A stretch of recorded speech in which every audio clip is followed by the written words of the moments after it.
Welcome to the preseason power rankings, the official power rankings, the only ones that you should be paying attention to. Because me, Custa, and Jonathan were 100% right last year. And shush, don't tell me we weren't, because we were. We've rewritten history. Everything that we said came true, and we've brought along our little gremlin friend, Mr.X. Yeah, I'm the one who's actually usually right. You know, even though Custa and Johnny are on the desk, I mean, they're just they're just there because we don't have anybody else. I mean, it's usually me and Josh ones that are right. You came on the desk once. What? You came on the desk once. Yeah. They're like, hey, we got to make this interesting. Throw Matt on. I mean, they're like, someone's got to save it. I mean, come on now. All right, we've got. Hey, Scott, welcome to the show. Hi, it's fun. Scott's just getting destroyed. We brought Scott back because he was so instrumental to last year's episode. He bumped the Valiant up many places, and we're hoping that he can persuade us. We're hoping he can persuade us to do the same again this year. Yeah. Yeah. Oh yeah. No. Well, my love for Valiant has since drove off a cliff. So I don't think I'm gonna move them above 20th. But hey, you guys can try and convince me this time. Oh, okay. So it's got to work the other way around. That's gonna be a problem. We haven't even discussed. We're not doing 1 to 20, are we? We're doing the regions individually. No. Wait, we're doing numbers? No, mate. We're doing. Listen here. This is how it's happening. We've brought back old Willy Whiteboard.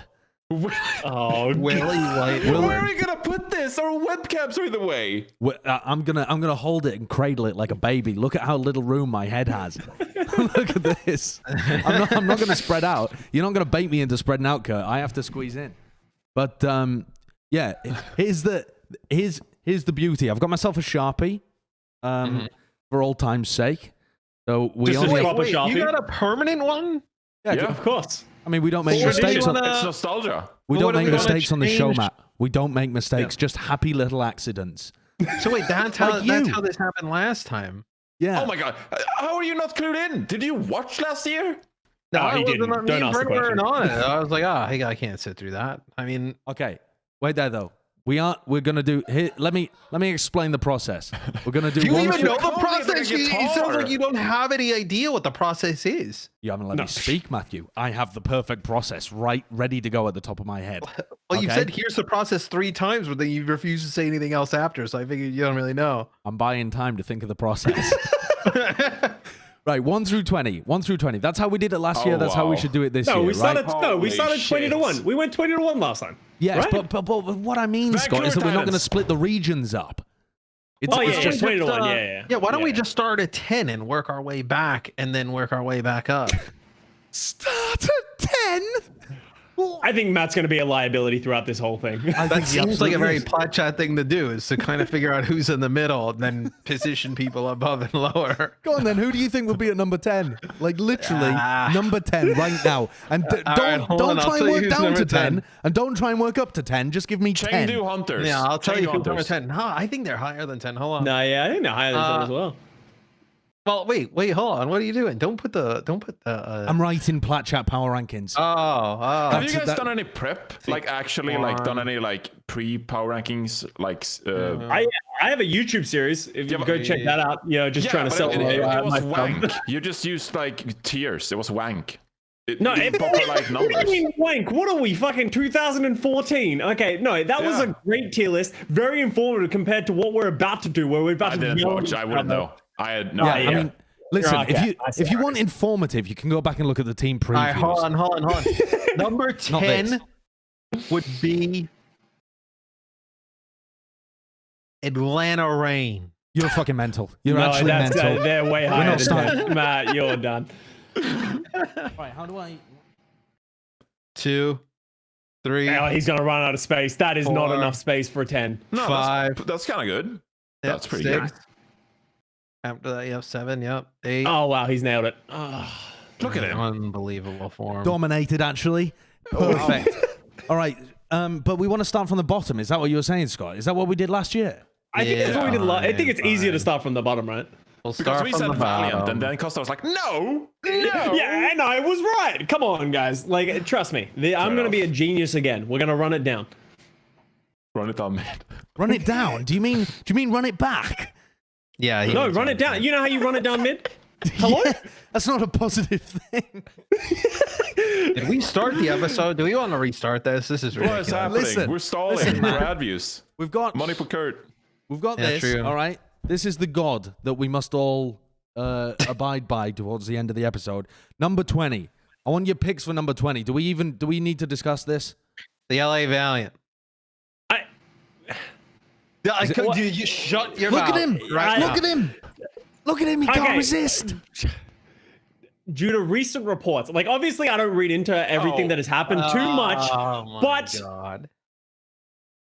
No, I can't do it. I think. Okay, to clarify, this is end of season rankings. Not Yeah, end now. of season. This is Yeah, end not of now, yeah. season. So, we're putting LA Valiant there. Okay. Yeah, but, I think that is. but let's take a little tangent. Let me put the whiteboard away for one moment to just put the whiteboard.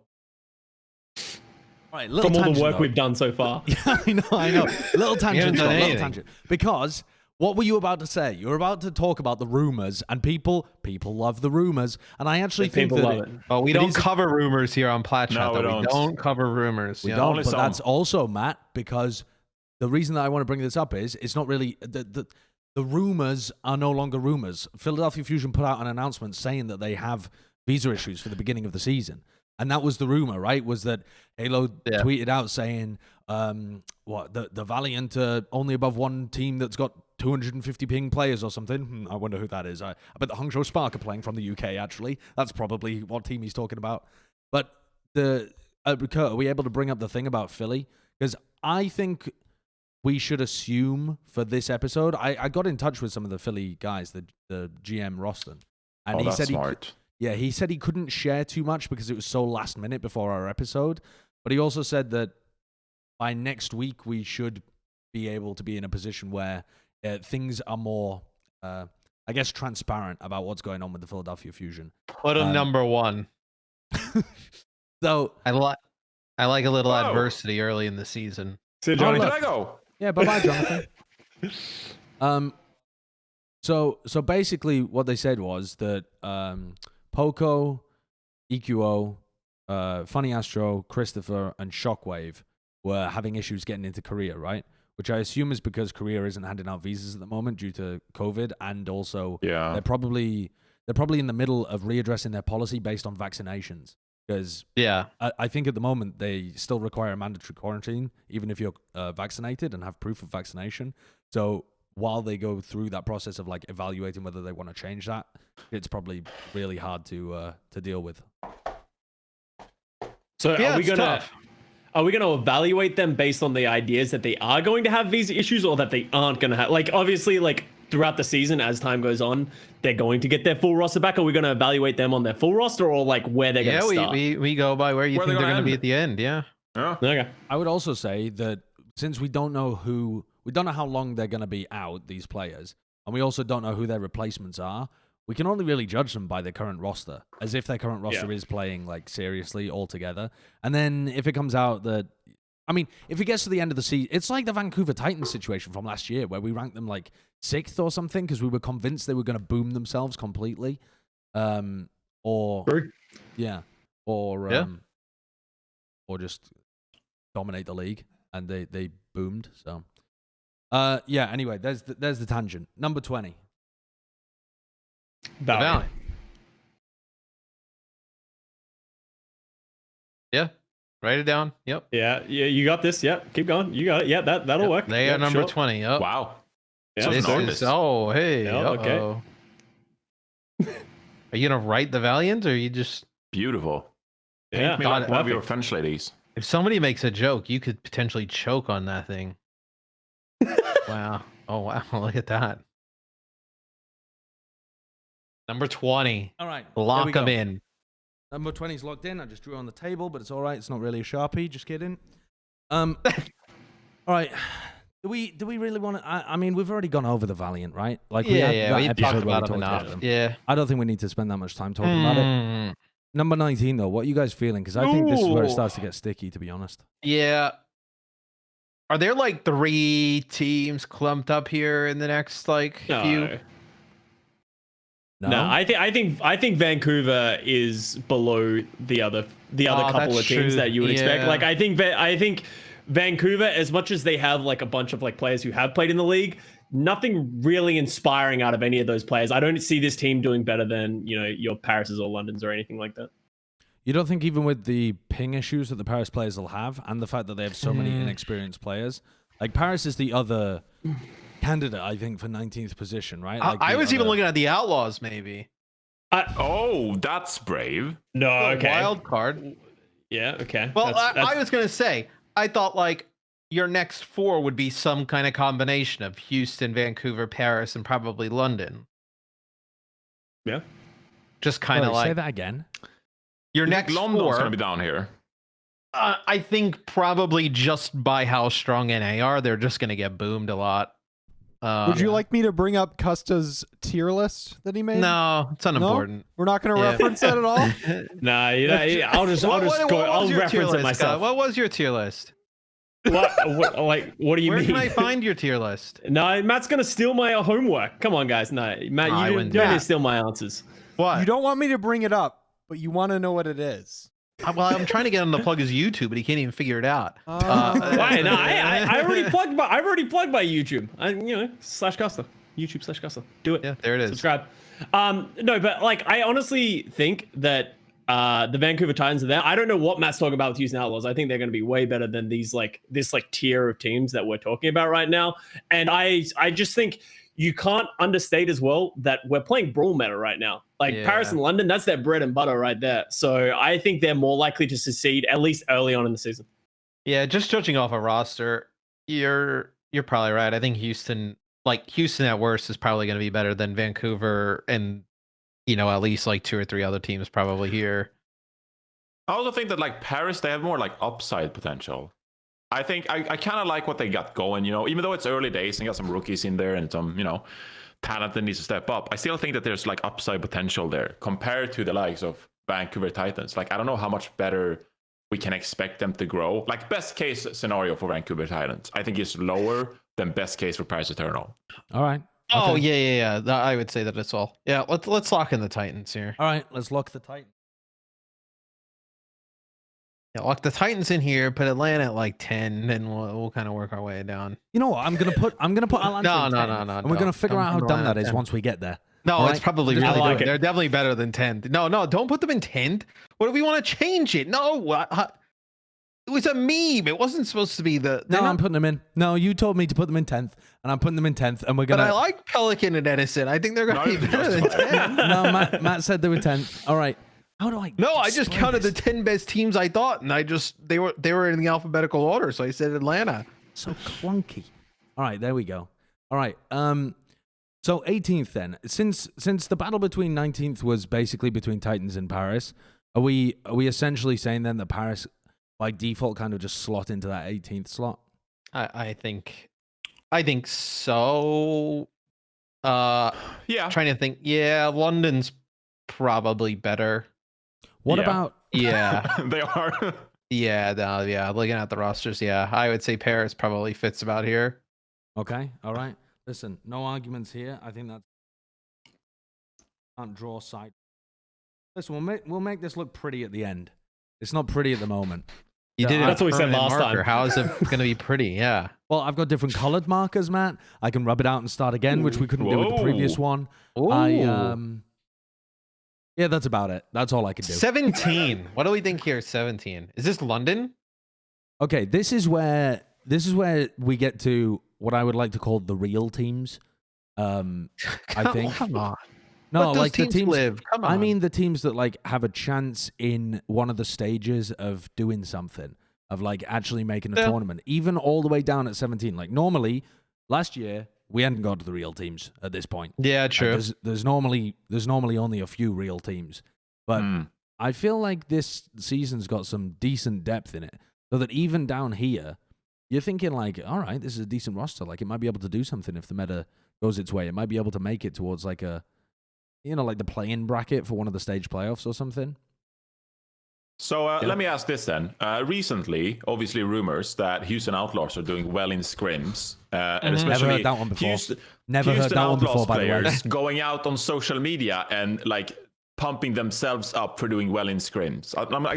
That will never end well. Like it doesn't like. I'd rather just be like, we're doing kind of meh in scrims, and then you come out with a bang and just like start getting dubs, and people are like, damn, this team popping off. Don't pump yourself up about scrim bugs on social media, because it's just such a disappointment if you now go and lose a couple of games. Do you guys actually believe that Houston Outlaws are like doing well? Do you think there's something to that? And do you think that could carry on? Is there like a universe where they're like a top 10 team? Best case scenario. Top 10? I mean, right now in the Rush meta, possibly. Over the course of the season, no. Don't believe it. Yeah. That's the thing to me as well, is that this is one of the metas rather that should suit a team like Houston the best, and I don't until they actually translate that into success. I don't think you can say that you've seen any evidence why this team would be a top 10 team. Like it does make sense with Django and Piggy. Yeah, exactly. With Django and Piggy, like this, that should be their best tank line. It should be when you're playing stuff like this. Ryan Zarya. I think you really want to see them tested outside of this and see whether they have what it takes to actually compete on a range of different styles. I also think in some metas, though, like a Dante happy DPS line has the potential to upset some people. Like, does that mean like make a stage playoff? I don't think so. But I think they have the capabilities to like probably beat some teams that you wouldn't expect them to beat just on the one of those or both of those players really kind of playing well.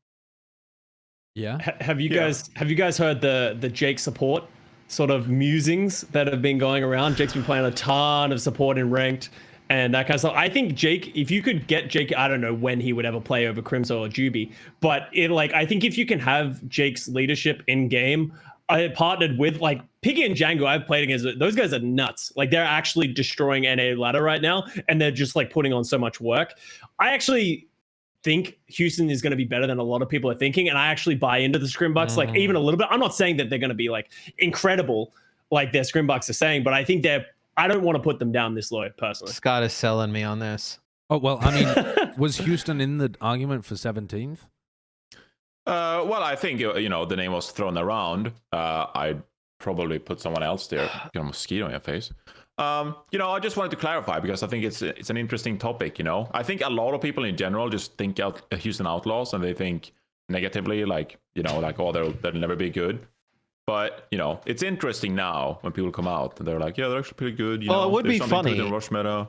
Like we'll see how it lasts. We've always thought they would like be pretty decent in previous seasons and then always fail. It would be pretty funny if we ranked them low this season and this is the one season that they actually like are on the rise, on the come up. I think you probably have to put, is it London in this spot? I probably think London will do better than Houston. Is that hot?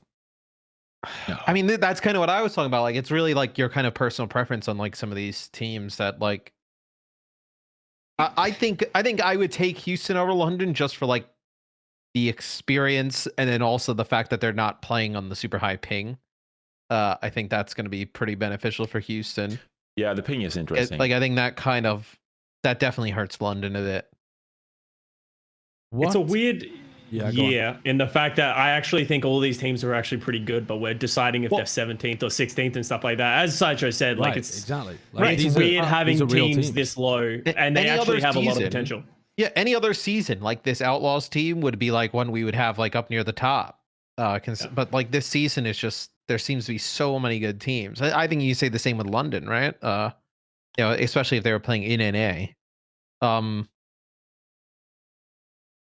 Yeah, I mean, Houston probably has a higher ceiling than London, I would say. Okay, how do you guys feel? Based on Dante and Happy? How do you guys feel about Boston as well? Having given it time to process since their team was kind of picked up, put together. If we're talking about Boston. What's right? I like them. Do you like? Do you like yeah. Boston more than London and Houston right now? It's tough. I mean, like the only real footage I had was when we did the experimental card tournament, but like that looked good. I think they played that really well. They had a couple of nice compositions. They came out, had good teamwork, good synergy. I like what they were doing. I think there's a lot of potential there. I actually think Boston Uprising could be, pretty good this year. Boston would be in like my next tier. Like after these two, I was gonna say Boston, Toronto, and like Hangzhou and some kind of 3-team thing. What do we think about the Spark? I That team thought could that be was a the team that team- be like a mess. That was the team that I thought was probably losing a Valiant. I didn't what I think people thought were too. talking about Philly. Like Spark, they've been slowly teetering off, and I don't think they've been getting better like everyone else in the season. I don't think their additions are insane. Like I like Legion Bernard, but like everyone else, I'm sort of like, yeah, okay. Like it's not incredible. I think they are going to be one of the weaker teams in the APAC region. I think they've got so much talent on paper. Like they have an outrageous amount of talent, but it's not. That's not. It's really never been their issue. Has been the talent that they've had. Oh, I they've think- always had like so many good players. Yeah, they've always had very good players. I think the problems for them have always stemmed from like communication, figuring out who to field, figuring out the meta. They're always very slow to be able to pick up on that kind of stuff. When Hero Pools was heavily in, they were slow on the uptake. That's what. Now I they're don't trying think- to incorporate 1, 2, 3 more Chinese players, right? Something Yeah. like With, that, yeah. Yeah. And then they have- also added a ton of more Korean players, right? In a short amount of time. For me, it almost screams like they have too many cooks in the kitchen. Like they have Exactly, too yeah. many quality players, and like there may be communication issues. You may not actually figure out who's the best in what. It just changes by the day because it's so competitive. But yeah, I think they just have straight up better players than some of the other teams that we're considering here. I don't think Yeah. they should be 17. I think No, Hangzhou no, are better no, than no, no. 17. So Oh, yeah. Yeah. So okay. London So seems like the safest pick. let's narrow it down. We're talking about between London, Boston, and Houston for this Oof. spot, right? Those are the 3 teams. There's no one else's name that we want to throw in the hat for this spot between those 3. Y'all think Toronto will be way better than down here, right? I think so, personally. Yeah, I think so Yeah. too. I does think no so. Scott- one want to Scott go out has on an a ledge and give answer. like a hot Scott. take? It feels like we're all skirting around the topic because no one wants to be the one. I think Toronto has the most likelihood to end up in this tier, but I wouldn't put them in this No, tier. yeah. This is who I would have. Like I agree with those 3 teams. I will say that I personally think that Boston and Houston are better than London. I think they're probably like I Yeah. wouldn't put them in the same tier. I would put Boston and like above, just a little bit further above London. But I would put London at 17. I'm good with London here. I think I they're have- probably more talented, but what are you gonna say, Josh? I have more faith in London than both of those other teams as well. I think so too. I thing think I'd is- rather put Houston here. They might do well now in Rush, but I'm worried like if the meta changes, then I have more faith in London. I like London. Yeah, I mean the problem with London as well is that Rush should be their best meta by far too. Like that's what they grew. That's what they've grown up. Yeah, but playing. I That's- think I'd be more confident in like more metas with London Spitfire. I feel London like. also, I mean, we won't see it at the beginning of the season, but they will get Sparker during the season. yeah, who looks to be very strong. So they'll have Shax and Sparker, right? So Yeah, I mean the addition of Shax is huge for them too. I think. I don't know, man. This is tough, and we've only got to the 17th position just to put like. But the It's gotta be reason a it's brutal tough, ranking. again, just to state, is because the teams are good. Like these teams that Right. we're talking about are probably going to be pretty good. Honestly, the team that ends up down here is just going to be the one that shits the bed. It's probably not going to be like Yeah. they're consistently yeah. worse. It's going to be some team just booms.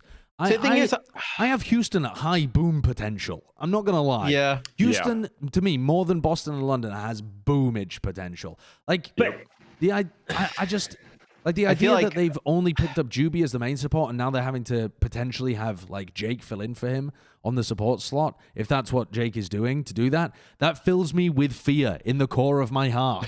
Maybe they're going to be good for a small period of time. I do not see that lasting throughout the I whole. of the also league. worry That's about, so much we talked pressure on about- Jake.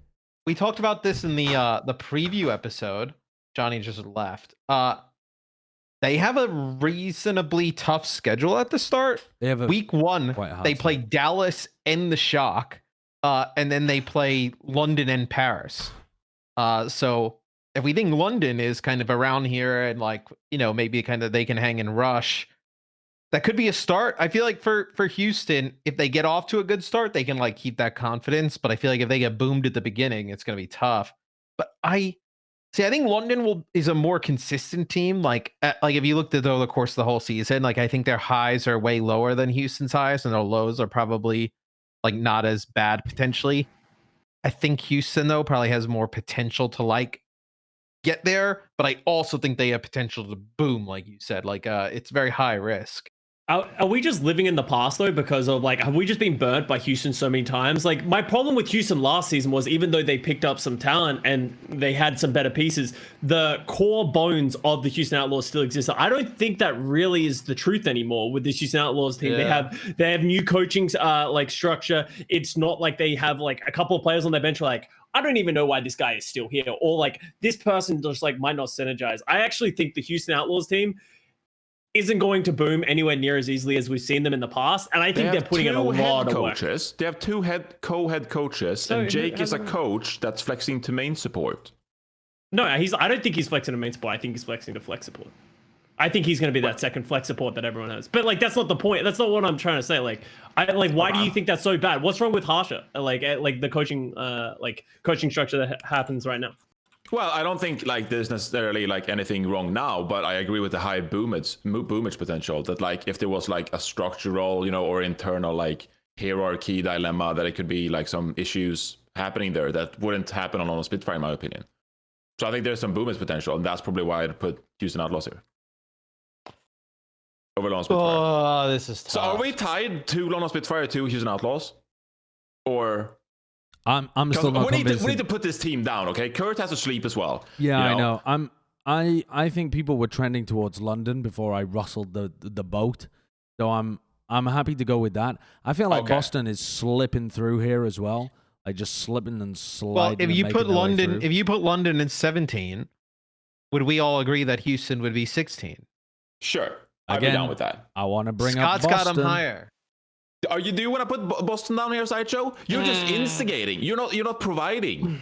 Where do you want to put Boston? Maybe. So here's how I would probably rank them myself. I think that, well, actually, I'm unconvinced myself, but Boston to me have not. They have an interesting direction for this season, and they're not just going to be a tragically poor team by any means, but I think they've still got quite a way to prove that this roster is going to be able to hang with the genuinely good teams. And I think London have already got all of that teamwork and synergy developed already. Their player pieces might not be at the same high level as the others, but it's going to give them an early advantage. It's a perfect meta for them as well, and they're going to be able to ride that out to a decent, consistent finish. Whereas I think that, yeah, I mean, Houston have the potential to be really poor, and I think that Boston have still got a lot of work to do to actually build that kind of stuff up. But Boston is here though. Like they're all playing in a house together. They're going to be on like good ping. Like I think that has to be a factor as well. Yeah, well, we don't know how the ping is really going to affect teams though. That's true too. Yeah, it's as possible to make the argument that London's going to be better because their opponents aren't going to be used to the high ping. As to that's say also that a good point. Yeah, they're as good when they play against them. It is equal. Yeah, I don't actually know whether it's worse to be the team that's always playing on 90 ping or the team that is normally playing on, I don't know, what, 30 ping, and then 30, suddenly you have one opponent where you're forced onto 90 ping against them. Is that worse? I don't actually know. Like, I don't know. That might play out both ways as far as I'm concerned. What do you think, Custa? I think it's definitely worse. I think adding 60 ping to someone is like really bad, especially if you're used to playing on lower ping. Like, I don't think it's close. Like, you can train yourself to play at higher ping, and a lot of people have over the time, like throughout Overwatch League. Like we even saw it last year. But I think going out, as you said, out of a random anomaly of you have to now play with 60 higher ping, I dare you to go play West Coast ranked and then play an East Coast game and not realize you're like, oh, wow, this is just like very different. It takes a little bit of assimilation to get to that point. Yeah. All right. I think we should just put London Spitfire here. Yep. Yeah. It's contested, but I think for the sake of moving on and getting through this video, it has to be done. Yeah, I think this is going to be the one that we look stupid at the end. I feel it. But already. Didn't you want to put Houston here? Yeah, because me and Sideshow wants to move London up. Okay. Yeah, But I think London's a fair. I don't actually agree with Matt. I don't think we're going to look back at this and be like, how are we so dumb about London? Because I think their highs only get them like. Their high is you like know, what, 12? somewhere I up mean, this side. not really of the that board. high. Yeah. I don't think they're going to be a team that like jumps to this side of the Oh, board. no, and no, we're like, no, holy no. shit, how did we miss that? Whereas a team like Houston could. I think Houston has that kind of like Yes. volatility where you could put them. I think you could make an argument for them to be anywhere from 17th to like. I don't They're know. like fucking the Houston I don't know. Outlaws are like fucking GameStop. One week they're fucking $3, the next week they're fucking 500, and then they're back down to fucking $20, and then all of a sudden you turn around, they're up near the top again. You don't have no fucking clue what's happening. I will Volatility say of the losing Sparky for Scrimbucks 2 exchange. months. What's that? Sorry, go on. I was No, just you going to go say on. it's the volatility of the Scrimbucks stock exchange. Yeah. Very volatile at the moment. Now you fucking convinced me that Boston is worse than Houston. I They think are. no. Let's put London there. I think it's noticeable as well losing Yeah, Sparky yeah, for yeah, the yeah. first We've months. already we've put London in number 16. Okay. The teams that we were discussing were Boston, Houston. I assume that we're still going to be discussing the Yeah. same teams here. What makes you guys confident that Boston are good this season? That's the question that I have for you guys. Like, what is I it that think the makes you look at backline this is roster? solid. They got Myeongbong on flex support. We like that guy. Yeah. They got an improved coach. Valentine's is popping fucking off sick, on yeah. flex DPS. Yes, Solid true. tank line. Nothing spectacular, but a solid tank line. To me, this is a team that will be sneaky good, okay? Will underrate Boston Uprising the entire year. They'll be sneaky good, be consistent, not have that much like an internal fuckery going on. I think they'll consistently be a good team with upside potential. They got I also good thought players. Punk Yeah, I was like it. better than people thought. I mean, he was playing last year. I mean, God bless his heart. I mean, that team wasn't winning anything, but like, I think Punk's actually a pretty quality player. Like, I don't think he's a kind of a slouch in the off tank spot. I Do you think he's the think- person you're going to see playing from the Western team as well. Like, I don't think, like, you need to remember as well, their new head coach is Laurie, who was coach of WGS Phoenix, who worked with Faith and Valentine. So Yeah. I think you're going to see a massive amount of synergy being built around that. And that's the direction they're going to lead. I think they're just going to play Punk. And that's what we've seen from everything that they've shown in the preseason as well. Yeah, and they did that in the experimental. They played Valentine, I'm 37, Stan 1, Punk, Myeongbong, and Faith. Valentine really impressed. Like, obviously, you can take like, I mean, they actually played like real comps in the experimental when like Gator was playing McCree on the other team. But Valentine looked fucking sick. Really, really quality player. And when we interviewed him 37, he actually gave like a reasonable answer. He's like, when we asked like how are things going in scrims and whatnot, and he's like, yeah, you know, we win and we lose, we win a bit more. Like, I think we're kind of like upper middle of the pack currently, but they can get there. Where typically usually everybody just says they're dominating in scrims. So I actually kind of believe that. Yeah, that's true. which that like tends me to believe like, yeah, maybe they are just like upper middle of the pack, which I mean we are kind of getting there, right? Like at best you'd put them in what, 14th, right? I don't want to at open up that best. kind of words. I personally think Boston, as much as I do really like Boston, and either of these teams could be at 15 and 16, I think Houston, in my opinion, is more revitalized and I'm more excited. I think Houston have more of a bench, while I don't think Boston is going to use their bench a lot. I don't expect to see a ton of Color Hex or Fusions throughout the entirety of this Or season. Like, they soon. don't really have that. Like, well, Soon tweeted GG's today, so I don't even know what's Yeah, going who on with knows? him. So He tweeted it's just like GGs. chaos all over. Yeah, that's all it is, just GG's. Yeah, he just said And so now GGs. everyone's just Reddit detective, like trying to work out what that means. But yeah, I think as much as that Boston core, those 6 players, like those 5 Korean players plus Punk, is solid, I think you're going to see more depth from Houston Outlaws going throughout the entirety of the season. Here's why I'm worried about both of these teams, to be honest, is that even though the Boston Uprising have a decent roster on paper, like you were saying, don't think we'll see much flexibility from them in terms of the actual depth that they have. I also don't. I think that there's a real challenge in making those players come together and like and have a huge amount of synergy. They've got players who are rookies coming in, like a fairly decent amount. They've got players who are starting to drift off in their careers slightly, who they're going to have to like find places for. Stand 1 hasn't played a full season in the Overwatch League as the main tank, so we don't actually know like the full breadth of what he's excellent at. We only really saw him play Orisa over the course of the season. We saw him like come in bits and bobs elsewhere, but for the main portion of it, that's what he was playing.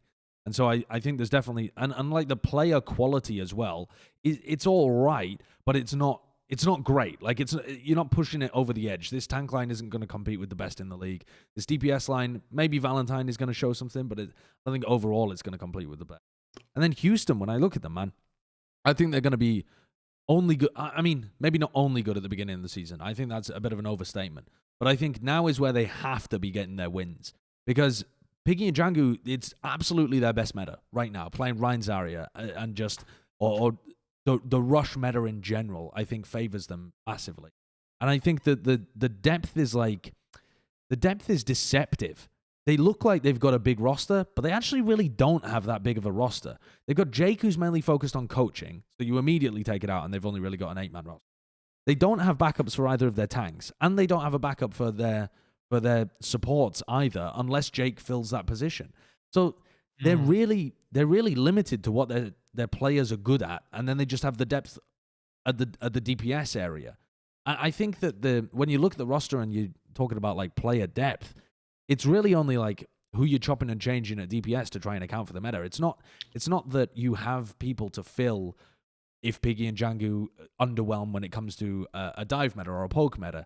And it's not like if Juby is too green, you don't have a replacement there. You literally don't, like Jake would have to fill. I think there's so many potential holes that are going to bone them throughout the season if the meta goes the opposite of their way. Like if this team starts to struggle, they're going to really struggle, I think. Yeah. But if they can just cruise on through and like everything works out well for them, this team's going to do pretty well. But I just don't think they're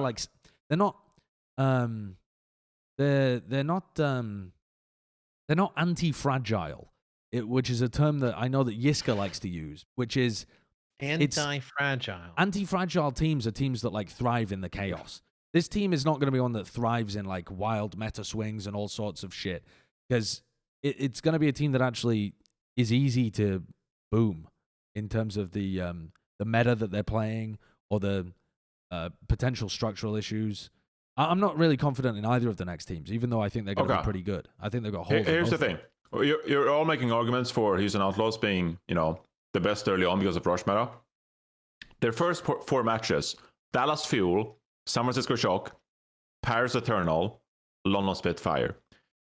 Beating Dallas Fuel in rush, I could see it maybe. Yeah, I could potentially see that. Are you looking like best case scenario? There's a 3-1 there because you probably lose the Shock. Yeah, I mean, best case is a 3-1. If they beat the Shock, that's just unbelievable. But I think a more likely scenario is 2-2. Like they either lose to Dallas or London. Because London, I think, are going to be a pretty good rush team. And I think that Dallas have, like a good roster, even if rush isn't their meta. So I think there's a decent chance that they lose to one of those teams and beat one of those teams. I think you're more looking at a 2-2 in like at the beginning of the season where they need to get wins. That's why I feel so worried about them, honestly. And when you say rush is their best meta for a team like Houston, I mean, I'm basing that off the tank line, though, basically. Because essentially, yeah. And right, but would you be worried, though, like, if it's rush for, let's say, the first stage, and they go 2-2, and then hero pools come in with balance, and then rush is not a thing, that they kind of are it's a little bit out of their depth. It's not that I know they're going to be bad. It's that I don't know how good they're going to be. Like, I know that Piggy and Django are good at They won't be terrible, I don't know how good Piggy and Django are at some, like, Winston Diva, like, either slow or fast-paced dive poke kind of stuff. I just don't know. Like, I don't know how they compare to the elite talents. They definitely have way higher upside than Boston. Like, if Houston clicks, like, the talent is just better. Yeah, that's what I think. See, I don't know if I even agree with that. Like, I think these teams are almost equal. I would put them split 15-16 because I think they have the exact same issue where they have a lot of new players coming in. They have a lot of great talent theoretically, but we have no idea how it's going to click together, especially seeing as you have a lot of new pieces coming into it, pre-existing pieces as well. We just don't know. But like Josh mentioned with, or was it you, Scott, with the coach from Boston, Levi, having experience with some of these other players, and they have experience. Laurie, sorry.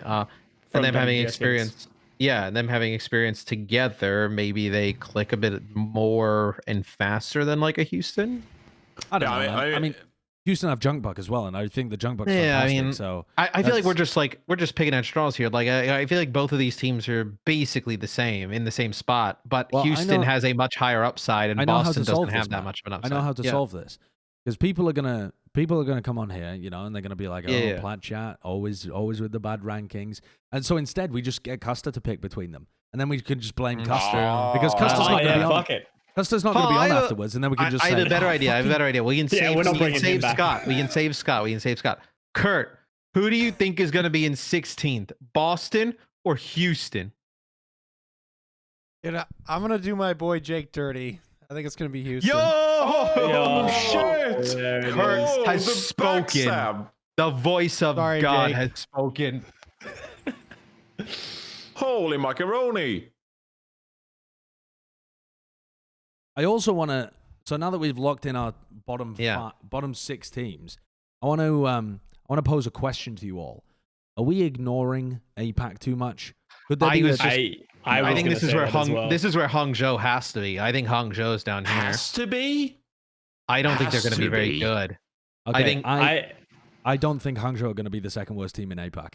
I don't think. I that's think it's happen. gonna. I think it's gonna be Guangzhou. Yeah, I think. I it mean, is I as was going well. to say the bottom 2 teams I was looking at in APAC would be Guangzhou and Hangzhou. But that opens up the can of worms where I'm like, is Boston and Houston better than Guangzhou or Hangzhou? And that's honestly where it's like, it seems like this far-fetched, ridiculous idea that like these 2 teams could be worse. But like, I really like a lot of the players that Boston and Houston have, and I think there's a lot of synergies. And I think Guangzhou, we've seen a lot of them from like just like open scrims Yeah. and matches, and they don't look like they're playing together well at all. Kaylee looks really lost. Great mechanical skill. He just isn't synergizing with the team well. And then you look at Hangzhou, as you said, they have Chinese players and Korean players, and they just have so much talent, which I think makes you over expect for the team. I could see both Boston and Houston being better than Guangzhou looking at the Guangzhou roster. I also think though that Haven't you seen the Guangzhou roster before now? I mean, well, I've been busy. I haven't had all day to play Classic WoW just sitting on my ass, so I've been doing stuff. Out of left field. Whoa! No. I mean, well, Okay, we did but what the about- preview of them, but I haven't seen them play. I'm What about this kidding, argument, Matt. though, as I'm well? kidding. what about this argument that the APAC teams are arguably going to be closer in terms of level? So even if you're at the bottom, you're probably still going to be able to steal wins. Whereas like, if you're, I don't know, what's the best way of putting this? When there's 12 teams in North America, there's a larger spread in terms of skill, I think. And so the bottom teams, I'm thinking like specifically your Titans and Paris, but I think this extends a bit further up the table as well to these 3 teams.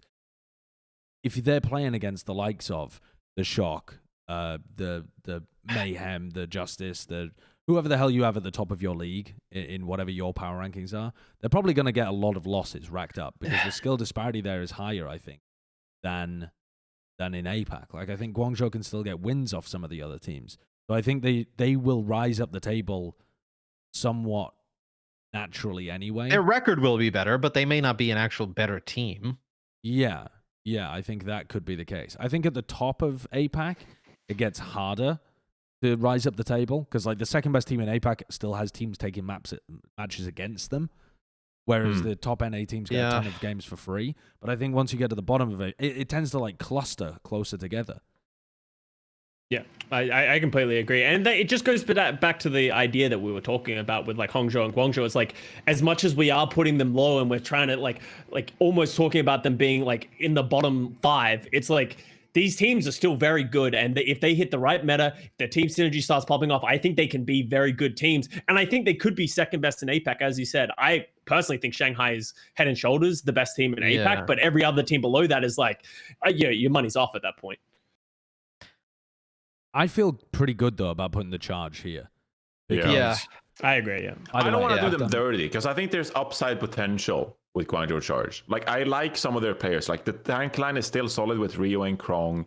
As Custa said, like Kaylee's mechanical skill, Eileen, we can't sleep on Eileen Eileen. was nuts, yeah. Yeah, the back line, I think you have some questions with Mando and Kariv, but like even Choice One, I liked some of his gameplay I watched in Contenders, like when I started up on this team.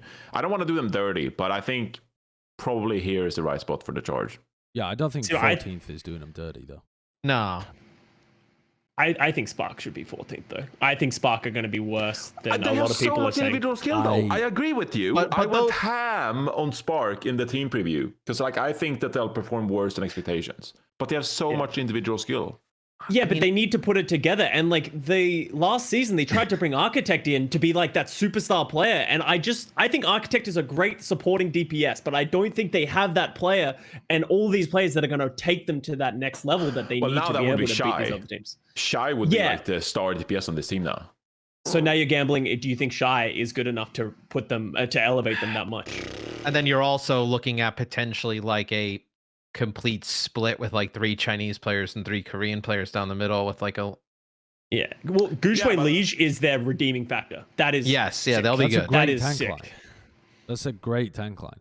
I think they also have more talent in the back line.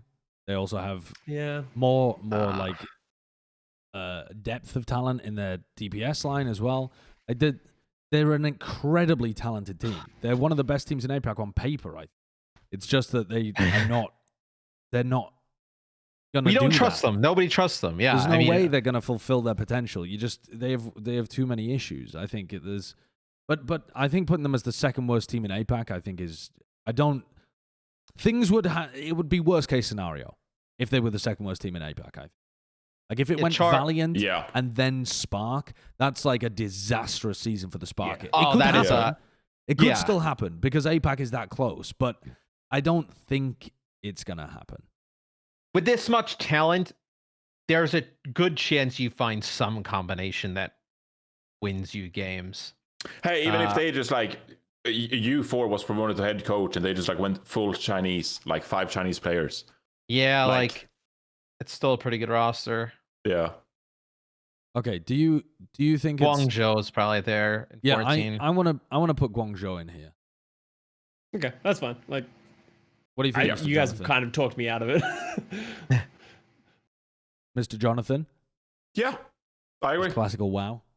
No. Yeah, I'm yeah, he's browsing doing- Wikipedia. He's getting ready for TBC. I don't know what that I'm is. providing better analysis than you, Matt. I don't know why you're talking shit. Me, I just had my vaccine, dude. I'm on cloud 9. I'm downloading the mainframe. You know. Is it I've bad got that I the- couldn't notice a difference? What? What? Are we You what?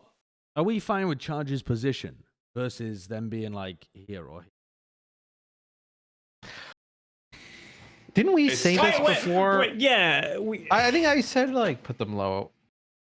Yeah, Well, I no, know. I said Spark, but then everyone's like, "Whoa!" And then as soon as we got to here, it's like, "Well, wait, shit, maybe we fucked up." But not the Spark. That would. I mean, if we had put the Spark there, that would have been fucking up, Matt. I mean, is it that fucking up? I mean, what? The Spark is going to be 13? No. Well, maybe. I don't know. That's very possible. Who can say? Who can say what the board will come up with next? Yeah. All right, fuck it. Let's move on to 13. Unlucky number 13. Who lives here? Are we looking at APAC or are we looking at NA? I mean, the APAC candidate would be probably the Spark, but also, I mean, Chengdu could shit the bed as well, man. We're talking about. No. like, Okay. I think How- Chengdu's not going to be good. Chengdu. I think Not Chengdu's going to be Chengdu. good. This is the yeah. year they break out of the Chengdu zone. There is no Yeah. way this team gets banished to the Chengdu zone. listen, And if I they love, do, if this team ends up in the Chengdu zone again, we need to get an investigation of what's going on. There's no way they should be in the Chengdu zone again. Not a No, I mean, chance. they're a great team, but I still think that they have a potential of just not living up to their potential. They have an opportunity to not live up to their potential the same way that the Spark do. Not for the same reasons, because I think the Spark have some clear, like, you do not have a communication structure that's benefited you in the past. You haven't had great coaching in the past, etc. But I think Chengdu have a whole different identity this year that they have to figure out. They also have to figure out who they want to field at the main tank position too. They Why? You'd play Gaga 100. Yeah, like you're I not- think you would Gaga's see, gonna play, unless yeah. we're playing ball, I think you would always play Gaga. And even then, I've heard Gaga's ball is really good. I think that's No, obvious yeah, from the it's outside. fantastic. I don't know whether that's obvious from the inside. I don't know Oh, whether that's. you stop that right now. yeah. Are you telling me? Yeah, are you I telling think me you you stop as really well. think? Are you telling me you think they're going to keep Eamon on the bench the whole season? Potentially, much. if he They- needs they to, should. then yes. If they wanna and win. that's how they get out of the Chengdu zone. Stop trying to Yeah. build your whole Right. team I'm around not- a wrecking ball specialist. Like I agree that is the correct thing to do. I don't There's think no they're way going to see it the same. No. There's no way they're gonna sign Gaga and then put him on the bench so they can play the Wrecking Ball Chengdu zone. There's no way. Bro, Okay. I mean, there is a way, and they've I done it feel before. like we could actually They've be done it before talking about playing this in aim a and few all weeks. sorts of stuff. Right, but maybe they've learned. It's been 2 seasons now. Maybe they've learned. The issue I have is the off tanks. They're like, why do they still have Elsa and Late Young? Like, they have picked up so much great Chinese talent. Yeah. Yet for some reason, we still have Elsa Late Young. I think it's Liege is the Chinese player that would have. If you put Hangzhou, Liege in this team, Oh I'd my God. be like, this team's insane. Like, this is like China being perfect. They'd be like But the second best team in APAC potentially. I really like everything about the charge, all the great additions. I think 1987 is great. I think Gaga's great. I from what I've seen in Nisha and Kaneki, I think they're all great additions to this team in adding depth to the roster. But if Elsa and Late Young shit the bed again, it's like kind of a problem because The charge like, is, this isn't the Hunters. This is not the I have Hunters. I have 2 questions. Yeah. One, are we just going to assume that Philly are going to sort out their issues and they'll be fine and get in the top 10 by the end of the season? 2, what do we think about New York? I like New York. I think New York has like more potential than like Hangzhou. I think New York is definitely closer to Philly than the Spark. I'm trying to look at APAC and be like, Sorry. like, Okay, I mean, I need geographically- someone to convince me about New York. Need someone to convince me about New York and just be like, this is why you should put all your faith in New York. You shouldn't. no, you shouldn't. You shouldn't put all your faith. I mean, that's I don't put all stupid, your faith, but we watched an open scrim against Guangzhou Charge for NYXL. I had a big issue with like their players, like their DPS line especially. Flora and Feather are both really good. They have great depth. Everyone plays Tracer. If they work out who is playing what hero, like Feather's Mei was really bad. Let Ivy play Mei. Ivy's Tracer is really, really good now, and Guangbong, from what I saw, can hang with the best in the Overwatch League. Okay, So that's a great DPS line. Yeah, DPS line, great. The tank line and the support line is what I have questions. So, like, we know Jonak. I'm not questioning Jonak per se, but Friday's in their main support, then you have the tank line. Convince me. I worry about he Bianca, looked good. but Yakpung has looked like not the Yakpung we saw in the Overwatch League. I mean, the Yakpung in the Overwatch League, I mean, Oh yeah, he's improved.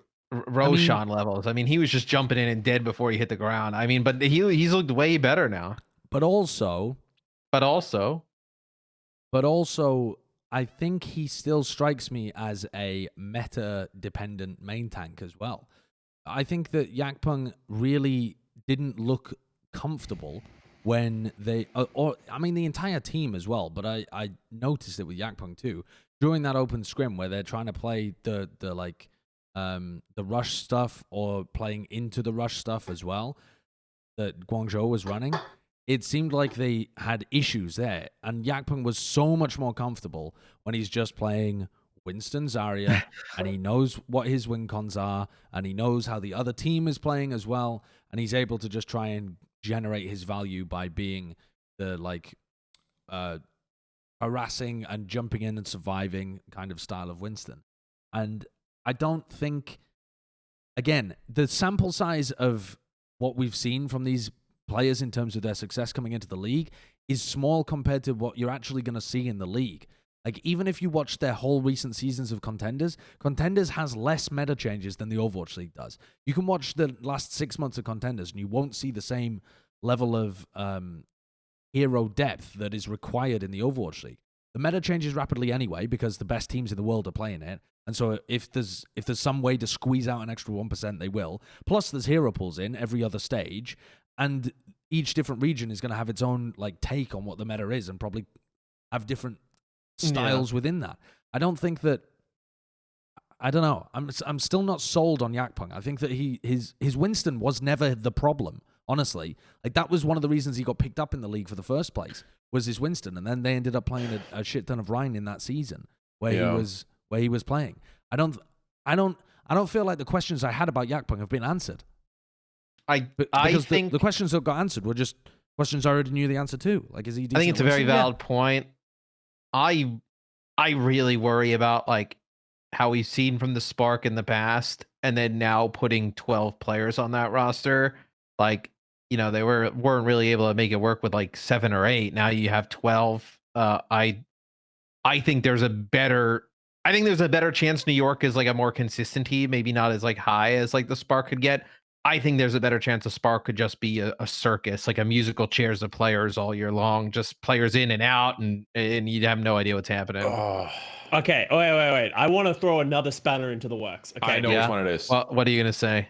Toronto. I was just I fucking looked at that too. I was like, I think they're being criminally overrated because, like, when we talk about these team players that we have these massive question marks about, there has to be so many raised around Toronto because they don't even have these like really solid players. Like when you think about it, right? Like you got Michelle on off tank who didn't even play for Seoul when they didn't have another off tank. Like Sado is like, yeah, marketable. He had a great season last season, but is that good enough? Like I don't know if that's going to carry it. And then you have Beast and Logic's on this team for some reason, and then like a rookie support line. It's so funny you said that because I was like, we're talking so much about APAC because we said we weren't talking about APAC. That I was like, who the fuck is still left in NA? And I saw Toronto, and I was like, maybe. Yeah. I think though that Toronto has, I don't know. Toronto's a bit of a mystery of a team because they've got so many new pieces and it's like a complete new system basically. I'm just going to assume the Beast isn't playing. I'm just going to assume that they're running with the tank line of Sado and Michelle the entire time. That's a decent tank line. But I think Sado seems like the kind of player that thrives within certain systems more than others. I don't think he's the most versatile main tank in the world. I would be recommending buyers out there to sell the Sado stonks because I think the highest you'll ever see Sado perform was last year with the Philadelphia Fusion. I find it unlikely, even under KDG this year, that they're really going to be able to craft a system where Sado looks better than he did last year. Like, the guy's still going to be good, but I think he as a player relies a lot on the team to play at the same pace that he does. Otherwise, he gets left behind a bit. Or not left behind, like, he leaves his team behind, and he ends up not being supported because he expects people to play at a higher tempo. Well, I think they're probably the clear, like if you were to just say like NA, they are definitely the next team on the board from NA, probably. Absolutely. Like I think Atlanta is better than them, Florida, like Dallas, all the teams left are better than them in NA. It's just, do you like them better than these two teams? I would also say that I think that I feel more confident about. I definitely feel more confident in the. Oh God, no, I don't. There's so many different problems with these teams, right? Like we're at the stage in the middle of the pack where they have mad upside, but they also have clear flaws in every team that you look at. My gut is telling me with these three teams, I would go Spark, Toronto, and then New York. In what order? We're going bottom up. Are you going top down or bottom up? No, I went 13 with Spark, 12 with Toronto, and then New York and 11. I would do the same. I think you're underrating the Spark there. I think that I think the Spark has more. I think there's such a good chance they implode. Like Same. Like if you were to tell me if there's a team on the right side that we rank that could potentially like bottom out worse, the two people I would say would be Houston and Spark. I think those are the two teams that could just bomb out of the ones on the right side. Like just drop drastically from where we put them. Yeah, I'm also overrating the rookies of New York. Like that's the team I'm optimistic about as much as I think theoretically Spark has more talent. I think New York could be really good. I think coming in with a completely new team, new robust team, new systems, I think you can thrive in that. Well, I think not a massive roster. Spark's got too many skeletons in the closet, I think, and I don't trust the process of what they've shown so far. If you can't make it work with a small honed-in roster, where even their roster last year was like pretty good, like there weren't like tons of like pretty good players all around. There wasn't like any player you looked at and was like, oh, that guy's holding the team back or whatnot. Like, but maybe the off-tank position. Who did they pick up in the middle of the year? They picked up Architect. No, they picked up an off-tank as well. Hangzhou last year. The Sasha. You know him? Do you mean? He was already on the team. That was 2 years ago. Yeah, they picked QOQ. Yeah, they had a QOQ, QOQ. Yeah, they had a QOQ. Yeah. But he's not even on the team this year. No. I just don't trust this team. So I think that it's very possible the Spark booms, but I think the base level of the Toronto Defiant is just not at the same level. Like, I think the base level of the Toronto Defiant is going to be relatively poor. I don't see this team as having that much synergy with how they work. I think they've got a... If Toronto is in APAC, would you rank them like right above the Valiant and like second to last? Like, or well, would you put them above the Charge? Like, where would you put them in APAC? I'd be wondering whether to put them above the Charge. I'd be wondering where to. Which put them, one of those honestly. was going to be? Yeah. I think that's the point at which they're at. I don't think that. I think they've got challenges with integrating logics, so they've already got like, the similar. Not to the same extent, but they've got a similar issue to the Charge, to the Spark, sorry, in that they have to actually figure out a system that works there in terms of communication. But on top of that as well, their DPS line does not have very much depth. Nace has I'm not been buying playing nice stock. Yeah, Nace has not been playing well recently in Contenders. So even if you think that this team is going to be good at all, you're banking on the fact that Nace is going to be back to how good he was, in like 2018, early 2019? Here's the clue, that's such a- okay? Yeah. If he was as good as we wanted him to be, he would have been picked up by Philly. Probably. But he did.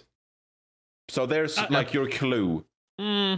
See, here's where I actually, as much as they talked about the rookie support line, I actually like Aztec Unsunjay, especially when you add Lastro into that mix as well. Like, I actually think that the tank line and the support line is really solid. I agree the big question mark comes on how is Logic's going to play in this team? Is Nice going to be able to step up? That is definitely the major flaw, but KDG is a good coach. Like, I think he did a great job with Philly. I think he did a great job with Philly. I think if anyone's going to step up for, and make this Toronto team solid, it's going to be like KDG. I don't trust Hangzhou. Even when I'm trying to convince myself to trust Hangzhou, I just can't. I did the same thing last season. I said last season, when we did these power rankings, I was like, I don't think Spark is as good as everyone thinks Spark is. And I'm going back into this season again and saying the exact same thing. They didn't impress last season. I don't know what their record was, but I would put Toronto. I would put Toronto at 12th and New York at 11th, though. Like I think those teams are right in that pot. I think that's too high. That's for Toronto. optimistic. I think that's. I don't know, man. I feel like Toronto is going to have a great season if they finish in 12th. To be honest, I don't know. Probably, yeah. Not a great season. They have the wanna go potential to get higher, but that's a good season for Toronto if they end up being in the 12th position. Are we good with putting Spark in 13th though, Jonathan? What do you think? No, put Toronto there. See, I agree with you. I agree with you, but Jonathan and Matt have gone over to the dark side.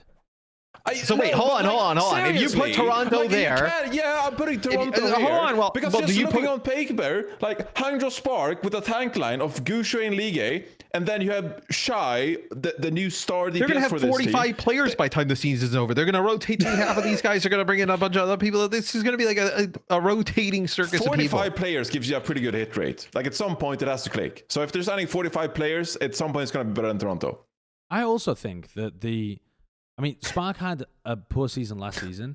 You got 45 players. You got a chance to get one that's good. Spark weren't that bad last season, and it was their worst season. They finished 4th in their opening season, right? In 2019, they finished 4th, and that was with all of the issues that they had. And all right, they have gone down like in terms of coaching staff because do you trust Paijon? Like, I don't trust Paijon, but with 12 players. So we're talking about this 12-player mixed roster that we're trying to bring together, and you're putting your faith in Paijon over KDG. Like that's the thing. Is like I agree that both of these teams have talent, but I'm at that point. I'm just putting my faith in if Johnny puts Hangzhou above Toronto, I never want to hear on another episode of Plat Chat about how much Johnny loves KDG and respects KDG. That's all he talks about. And then he's gonna dig the grave for his boy and just put him down in the dirt. I mean, come on now. Here's a question for you, Scott. He built the roster. How could he made the team? Well, you can't just fucking pick like a buffet. Like I'm gonna have that player. I'm gonna have that player. You know what do you mean? Half of the league was free agents. He probably had priorities, like the players he would rather have. You know, in some spots, he would never say that because he's the coach. But Dallas this is not got like the his entire Paris roster. There were players available. In Johnny's defense, KDG threw like a fucking treasure on them. A treasure on them. KDG came to Toronto Defiant and they're like, hey, here's the keys to the car. Also, here's Beast and Logics. Just treat them wisely, right? Like he sort of hasn't been given full control of everything that he wants and the perfect pick. You can't say he's had Dallas fuel money, right? Like, so he's definitely had to pick and choose his battles, and that's why the team's not great. But I think it's better than this Spark team. Okay, but here's a question for you, Scott, that I want to ask you. If you did have faith in the Spark, like if you thought that the Spark was going to make that roster work, okay, they have some coach that you really respect, and you think they have Krusty. Maybe not KDG. Krusty. They have KDG. Yeah, KDG. KDG has learnt Mandarin and has gone to become the head coach of the Hangzhou Spark. Where do you now rate them? How many places do they go up? I think they go up a few more places to me. See, but you're also proving, you're saying as if like we're in a perfect world where all their players perform up to their major standards. And I don't think we are going to see that from this Spark team. I think they're going to fall flat again with the sheer amount of talent that they have. So here's the reason why I don't buy that argument as much is that I think if they had like a great system for integrating this talent, I'd be wanting to put them somewhere around here. Like at the 8th position probably. or something, Yeah. you know, like a fucking good team. So to me, even if it fails all the way to 13th. Like that feels like a long way to fall. It's like, bro, holy fuck, we've seen it before, bro. We've seen this shit before. Stranger shit's happened. Come on, like Their first games. So Hangzhou's first games are Philly, New York, Shanghai Dragons, and Guangzhou. I mean, that sounds they could brutal go on 3-1. paper, but yeah, they could go 3-1. Like it's. They Or could you go could see 1 them and going 3. 1-3. Yeah, I mean, or you could see like- them going 1-3. Yeah, but what sorry, I'm just trying to remind myself of what their regular season performance was last year.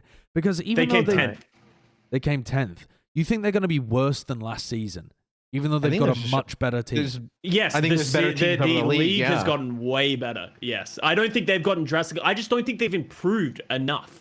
Has APAC Josh. gotten a lot better? Also, isn't Look at there the teams- like an argument that like Toronto would get some free wins because there's more teams like lower than them Yeah, in probably. the rankings? Well, look at the teams that they that the Spark finished in front of that you think are going to be way better this year. Seoul Dynasty, Atlanta Reign, Dallas Fuel, Chengdu Charge, Washington Chengdu Hunter. God, I am so hot. Yeah, I am. I think you're seeing the side effects of the vaccine live. What is this, an anti-vax show? No, get your vaccines. And the Justice. Have a beer, You think dude. the Justice are going to be better as well? Yeah, I think the That's Chengdu like, what, Justice should be 5 pretty good teams? this season. Yeah. Not the Chengdu Justice, you fuck. No, Washington not the Justice. Chengdu Justice. No. Yeah. But that doesn't account for the fact that some of the teams have gotten worse as well that are above them. You can't just look at the teams below them that have gotten better. Like that's the whole point of the entire ranking. There's like 1, 2. There's 3 teams above them that have gotten worse. Paris, yeah. Guangzhou, and New York probably, and the Valiant.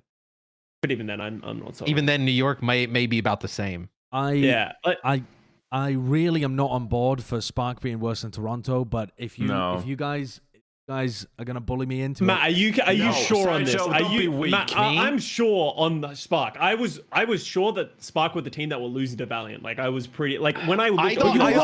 I 100% thought they were too. I thought they were too. but but that isn't true, is it? I mean, we don't know for sure. Well, yeah, that doesn't like help. Like they could still be bad. Like and going even with that. Yeah. And the Valiant have had close games and beaten some other teams as well. And I would say that team is probably the Spark. I'm gonna say I trust my gut here, and Scott as well. I think the Spark are down here. Are we letting Kurt decide again? I think it's up in the air. Okay, well, someone needs to We're give. going to get torched for this. No, we yeah. aren't. Hey Johnny, it couldn't be as bad as You last come year. on our okay? show and you sabotage. That's what he's supposed to do. I was people that right. dislike I button. was right last season. I got No. everything right. You guys get wanted to one put team Vancouver right. higher. You get You one wanted team right. Valiant low. Just settle down, buddy. You guys were like, were Toronto's biased going to be from the really good in start. 2020. Yeah, Toronto was great in 2020, right, guys? Like, Oh my god. I think Spark is 13th. I'm pretty like I think you can put it there. If we just need to move on, I will be more than happy to put Okay. Spark in 12 and Toronto in 13. Yeah. If we want to move on and you guys are hellbent, I'm good with Spark Jonathan buckled him. Jonathan at fucking buckled him. 12. No, well, strategically thinking. We're literally here, arguing Sideshow. over these two teams with the 12 Now to you're 13. both arguing the opposite. Now you're both like, oh, just well. put it on the board. Custa has doubled down. Custa has doubled down so hard now that it will forever be ingrained in like the competitive Wow. Overwatch Reddit. That are just like, oh, it was. Oh yes. Okay, fine. Is New York 11? Yes. Yeah. There it is. That's probably wrong. Atlanta at 10. That's definitely Oh, wrong. it's gonna age so poorly. What we thinking about that, eh? What we thinking about that? It could. That's wrong. It's not the worst thing in the world. No, It's I not did it off great. of alphabetical order out of the top 10 teams that I had. Yeah. Let's start at 10th. I and do it looked at the alphabetically. Overwatch League site. I was like, this is my top 10. And then they were at the top when you asked me. So I just said Atlanta. It's not horrible. It's actually, I mean, I'm high on Atlanta though. I think Atlanta's going to be pretty good this season. and Oh, beat up here a we couple go of teams. again. Jesus Yeah, Christ. I found my team again. The same bloody argument you used against the Spark can be used against Atlanta Reign as well. They've just never been able to succeed. They've always had they've Have always you had poor watched Pelican performances. play the game? How Like, much, that how do you have enough? more faith in? Do you have more faith in Brad or do you have more faith in Pyjon? And that's why they're so okay. The big flaw of the Atlanta Reign, in my opinion, is the coaching staff. They have two coaches, and it's Brad and legit RC. Okay, that is where I have my issue. Yeah. But like, my thing is, I actually think they have good talent, and I don't know what happened last season where like Ursa just like never played or what, and that's where I have my reservations for this team. But I don't know. I think they've done a really good job of like finding some good pieces. My question marks is like Iris, and then like, is Garen Hawk really going to step up this season? Because last season I think they were pretty average for how much we hyped them up for. Of like they are going to be one of the best Western main teams. I mean, England. they were tragic for how much we hyped them up. Some people had them. Avast had them at second. I think we had them at third or fourth. Fourth, Like, I think. It was, and then they essentially were just a gatekeeper team the entire year. They didn't beat anybody who was better than them at any point. It was comedic how perfectly they fit into the. We're just never going to beat anyone who's good. Actually, we're just going to wail on who the else bad would you teams. put in this bucket with like them? Chengdu? See, I think Chengdu's going to be. No, I I think they're going to be a team, I but like, agree, who yeah. else? Philly? When are we putting Philly on this? I was going to list? say They have Philly, visa Atlanta, issues. We never know when they're Chengdu. going to figure it out. They might How play high- on ping all I- season. I have Florida here because, and I actually have a bet against Swing Chip with of if Atlanta wins, I will. She has to do a shoey and donate $100 to charity. And if Florida wins, I have to do a shoey and donate $100 Is to this at charity. the end of So the just a Friday season night out. or when they play against each other? No, this is just their match. This first match of the first opening weekend where they play. So I actually think Atlanta is going to be better than Florida. I hope that they can just like use this talent somewhat effectively. And I actually do not think Florida. I'm talking about teams that haven't improved. Florida is definitely on that list. Ooh. Does anyone trust Seoul Dynasty to pull it out again and play Yes, well? shut up. We're not Yeah. talking about Seoul. No, but no. Regarding Florida, I do think that this is a very interesting team because, like, I think that they have an all-around great roster. I like the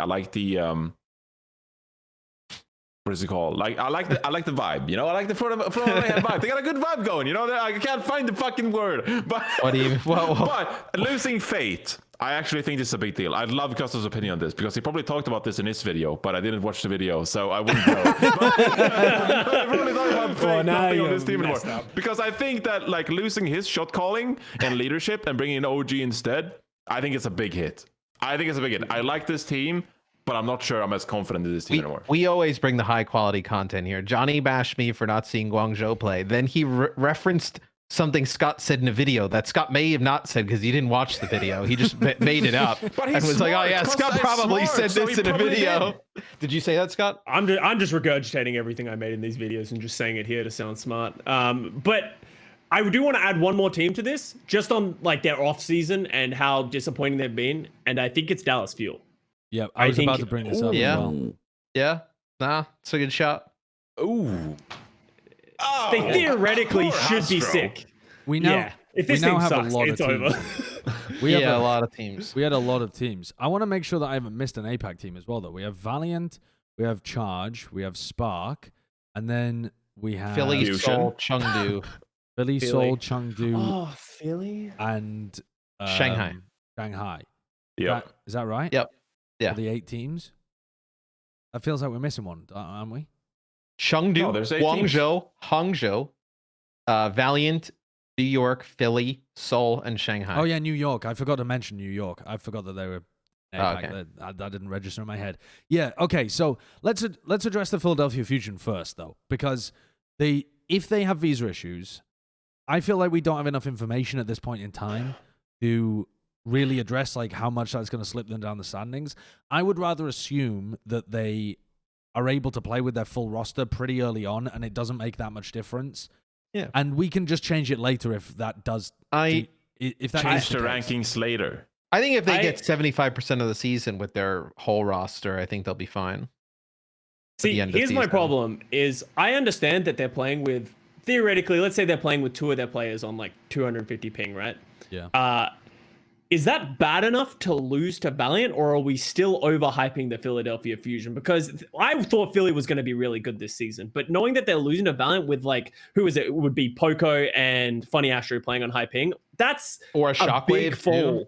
Like, yeah, Shockwave, but like they have Carpe Rascal. I assume they would probably try and scrim with that. And like, I mean, it is think also that's like meta relevant. 250 And ping, isn't it? EQO. Like ridiculous ping. Well, Yeah, also they're but- playing. Yeah, I mean, if they're playing, Yeah. if they're playing the Diva would be Valiant, hard. like what UK to China. UK to China, yeah, I assume that's pretty And bad. also, they might not even be playing all of those players. They might be playing some of their contenders players if they're planning on using them throughout the season. They could be as, like, trying people out for replacements. all the fuck we know. Yeah. Like, I don't because think I you was can read really into high on this team. rumors of Scrimbucks. I thought this team was going to be really Oh. good again this season. I was kind I of thought- low on them this season. Why do you think why were we high on them? Because this is the take that everyone hates, is I don't think Poco is a downgrade to Fury. I think Poco, given the time and given the ability to like synergize with the team, I think maybe a slight downgrade, but not that different. And then you just have like, I just like it. I think they have the backline still. They have Funny Astro Alarm. That's great. They have Carpe, Rascal. Shockwave was incredible on such a weak team of the Vancouver Titans last season. Like, theoretically, they should be a good team in my eyes. And I'm surprised so many people are so low on them. I Yeah, don't- we I did don't think the- they're 10th, but No, I don't No. think. So I think they could end up being 10th if they get boned by visa issues, but we can't. yeah. I don't think we're in a position right now in this episode to factor that in. I think we should. I think we should ignore that, even though they've said that they have ping issues and visa issues. We don't know how long they're going to last. We don't know what their plan is. We don't know who they're like. If they're using substitute players, there's just so many things that we would have to address in another episode. So I think maybe next week, because we're going to hang this whiteboard up on the wall. Maybe next Oh, week when the wow. Philadelphia Fusion have announced more about like what they're doing about the problems, we can adjust them. And I haven't written this in Sharpie, so we can always change it. In fact, we can change it throughout the season to make it look like we never did anything wrong. Yeah, that's a good Well, call. there's recorded evidence of you writing on the board. Not So true. I think it's Obfuscated probably. completely. So I'm going I to remove kinda- Philadelphia Fusion. I don't think they're top dog. Remove okay, Philly. yeah, remove that's fine. Philly. I actually think I kind of tend to agree with Scott here. It's either Florida or Atlanta. I think they're. Dallas could though be has the interesting. potential to just boom too. I still think Dallas will be better than. Motherfucker. I think they will be. It's I think they Chengdu. will be. It's Chengdu in 10th. You guys are smoking that good Chinese Kush because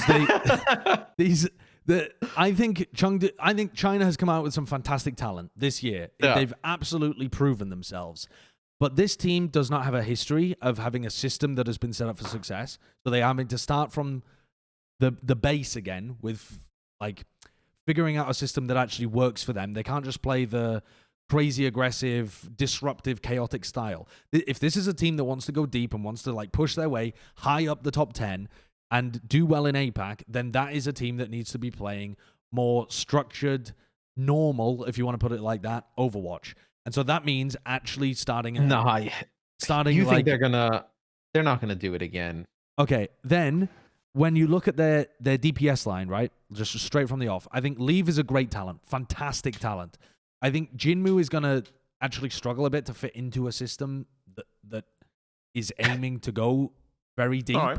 I don't think that's that fantastic. And I think Jimmy and Kaneki are not elite level talents. They're good players, but they're not superstars. This team is not going to get driven by their DPS unless they're playing still like cracked out Overwatch with Leave and Jin. So Chengdu's first games are Valiant, Shanghai, New York, and Philly. Oof. That could be a 3-1. So unpredictable. Valiant, Shanghai, New York, and Philly. Well, I mean, they at least go 1-1 in the first 2 weeks, right? I mean, there's just no world in which they lose to the Valiant or beat Shanghai. I don't think anyway. Yeah. They at worst go 1-1. Relatively safe bets. And then who did you say? New York and Philly. I mean, they could have a 3-1 stage. Philly. Yeah. New York, they could absolutely lose or beat New York. I think that. I don't think Chengdu's going to make the right decisions over the course of this season. I think they'll learn a bit this year. Yeah, I think it'll be like a learning season with a great roster, and they'll get there. But I think they're going to do all right. I think they have a lot of talent in the back line and in the main tank position, and with Leave. But I don't think they have a well-rounded super team roster. Yeah, as which they could have done. Like in theory, you could have made a super team Chinese roster. But I don't think this is it. I think they're missing that star off tank. They're missing a bit more firepower at DPS. And they're also, even if they had got that superstar roster together, unless they were just using the pre-built synergy from Team CC, you're still having to make the right decisions in terms of you think Atlanta's your better main than tank that you've Chengdu? used for the last 2 years in a row and progressing with a totally different team direction. By the way, they brought back the same coach that used to run the wackiest shit, right? Didn't they bring back the team coach that was like the was it best you at for, running right? crazy shit? I thought RUI was the person who came in and just sort of let them play like their own style, and but I think that was relevant when they had such a weak roster in terms of depth of playing other heroes and stuff like that. I don't think they have that issue. I don't think they have that issue right now. I agree. This is probably where the Chengdu Hunters train should stop before it drives off its cliff, because I agree there is pitfalls here. I really don't like their off tanks. I agree, we haven't seen enough of Jimmy Kaneki. Can they hit scan? I think is going to be one of the most important roles coming to the season, as it always is. If they don't live up to that expectation and able to compete with the top teams, it doesn't matter. Sign me up. I'm fine with Chengdu here. Yeah. Cool. I'll get off the Chengdu train. Yeah, I'm gonna get a drink or two, just so I can start yelling for the Final Four. Josh, put the mayhem next. Matt, is the virus is the vaccine making you smaller? Yes. Kurt, I am so hot. It's like George's Marvelous Medicine, but working in reverse. You're just getting smaller and smaller and smaller. You ever read that book, Matt? Roald Dahl? What? You ever read a book, Matt? I was going to say you should have ended your joke yet. Did you read a book? Have you ever read a book, Matt? For what? Like entertainment or school? Entertainment. For entertainment, front cover to back cover. No. Literally never. You've never read a book. What about a children's book? Oh, yeah. I mean, there's some shit I probably read. I don't remember any of it, but... Okay, when was the last time you read a book, do you reckon? Front to back? Oh, I don't know. I mean, it's been a bit. Can you give us an estimate of the year? Have you read one in this millennium? Maybe. Well, what book am I gonna go buy, bro? I'm not gonna buy books. A lot of great books. Yeah. God, that's so fucking funny. Why am I gonna go buy a book? I don't know, man. I played thousands of hours. I played thousands of hours of COD. I played thousands of hours of Counter-Strike, and I played thousands of hours of Overwatch. I don't really need a book. Yeah, fair enough. Books overrated. Yeah, books are at the overrated. number 21 position on the Plat chat rankings. Yeah, put books at 21. Yeah, put books at 21. Let me write that in. 21 books. Books for entertainment at 21. Books for fun at 21. No, put for fun. If you're in school, read the fucking books. But if you're not, fuck books. I mean, they're not really important. Books for fun. 21. All right. So the next teams that we had in the discussion here were Florida, Atlanta Reign, and the Dallas Fuel. As we head into the 9th position, I think I kind of want to start with Dallas. A lot Yeah, people are agree. getting lower and lower and lower on Dallas as we get closer and closer to the season. People started and they were like, holy shit, this is the year. Oh my God, hold me. It's Element Mystic. And then the closer we've got to the season, the more we've realized other teams have announced teams. And there's actually some holes in this roster.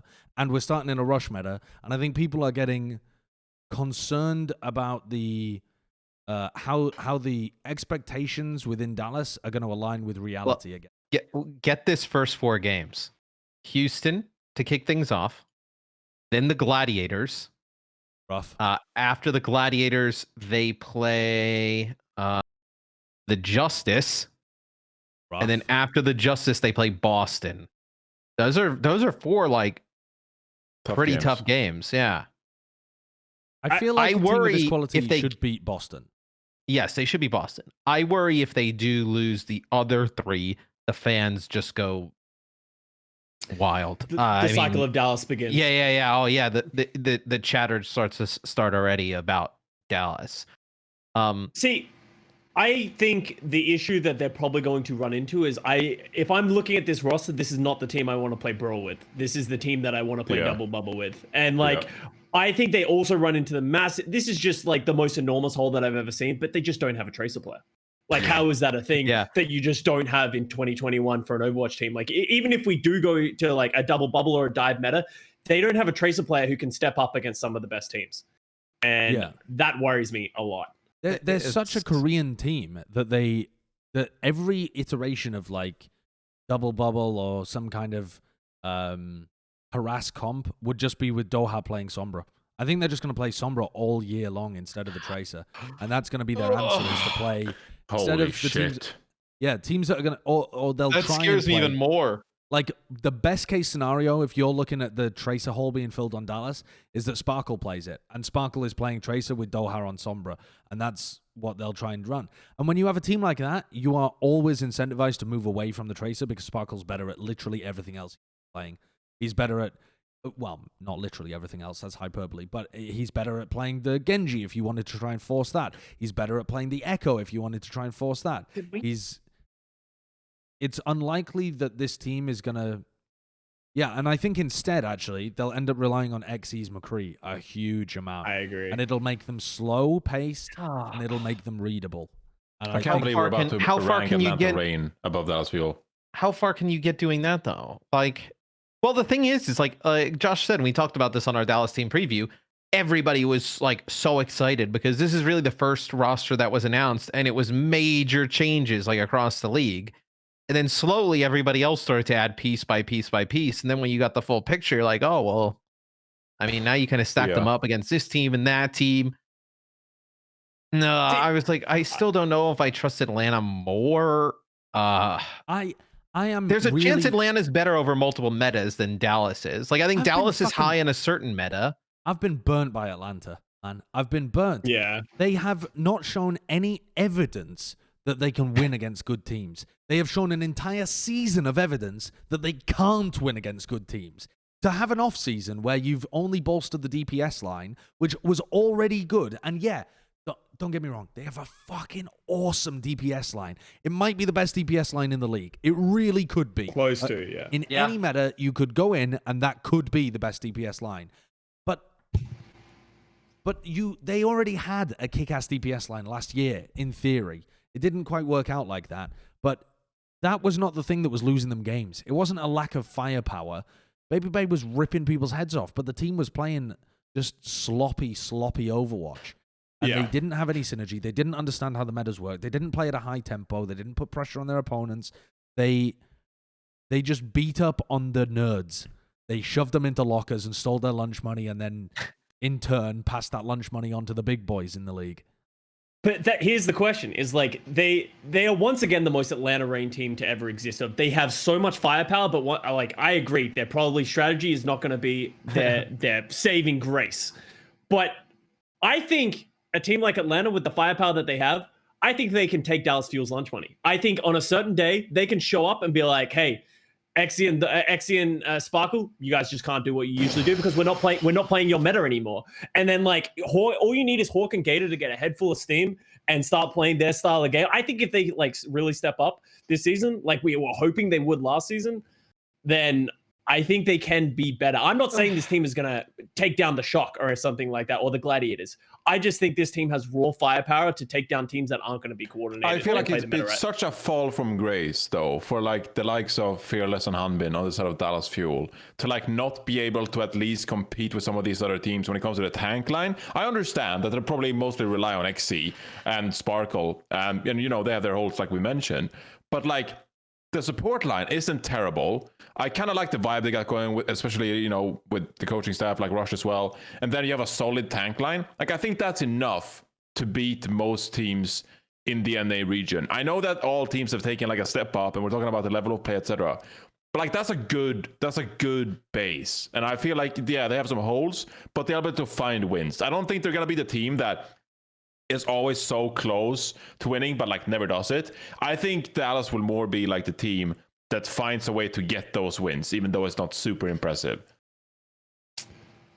Yeah, I think it's like we talked a little bit about this. I think when we discussed it in Atlanta, it's like if the tanks and supports can be like league average to above league average, like they don't need to be much better than that.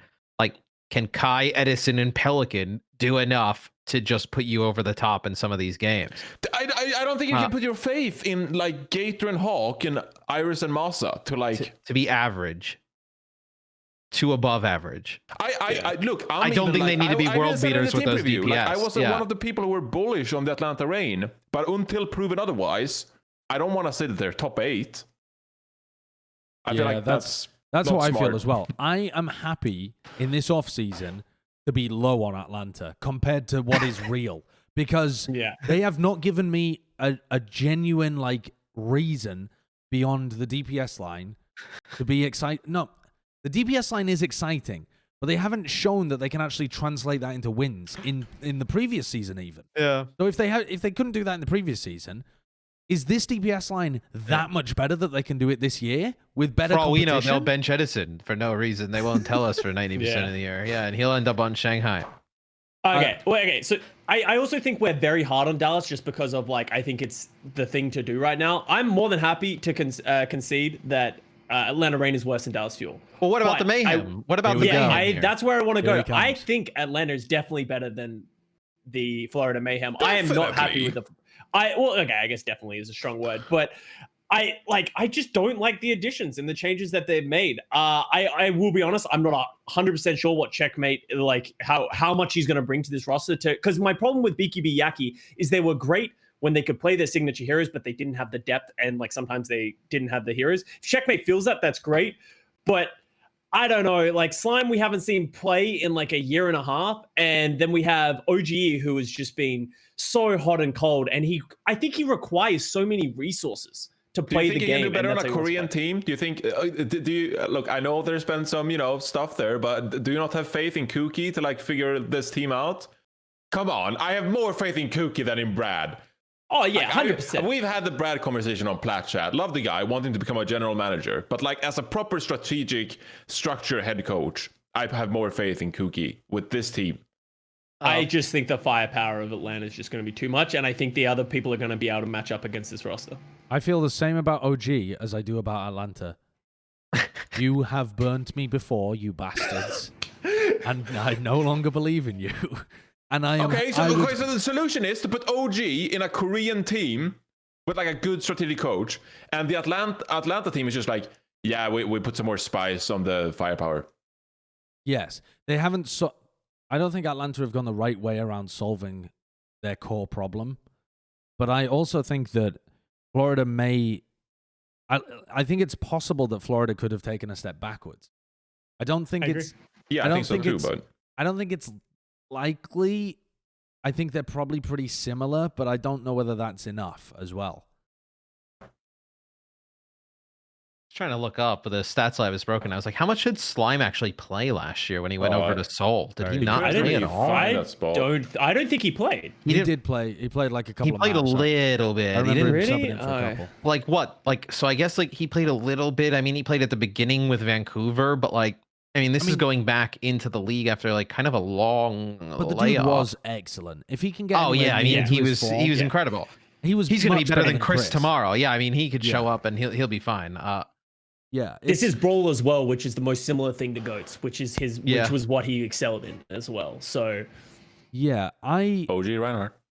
God, these teams are so like close. Like And there's they're not already, much we're already separating them. getting to the caliber of team where you could potentially see a team win a tournament. Like Yeah. all of the teams in the top 10 could win a tournament on any given, maybe not any given day is the wrong way of putting it, but any given patch for sure, or any given hero pool. If it works really well for them, they could be at the top of the world.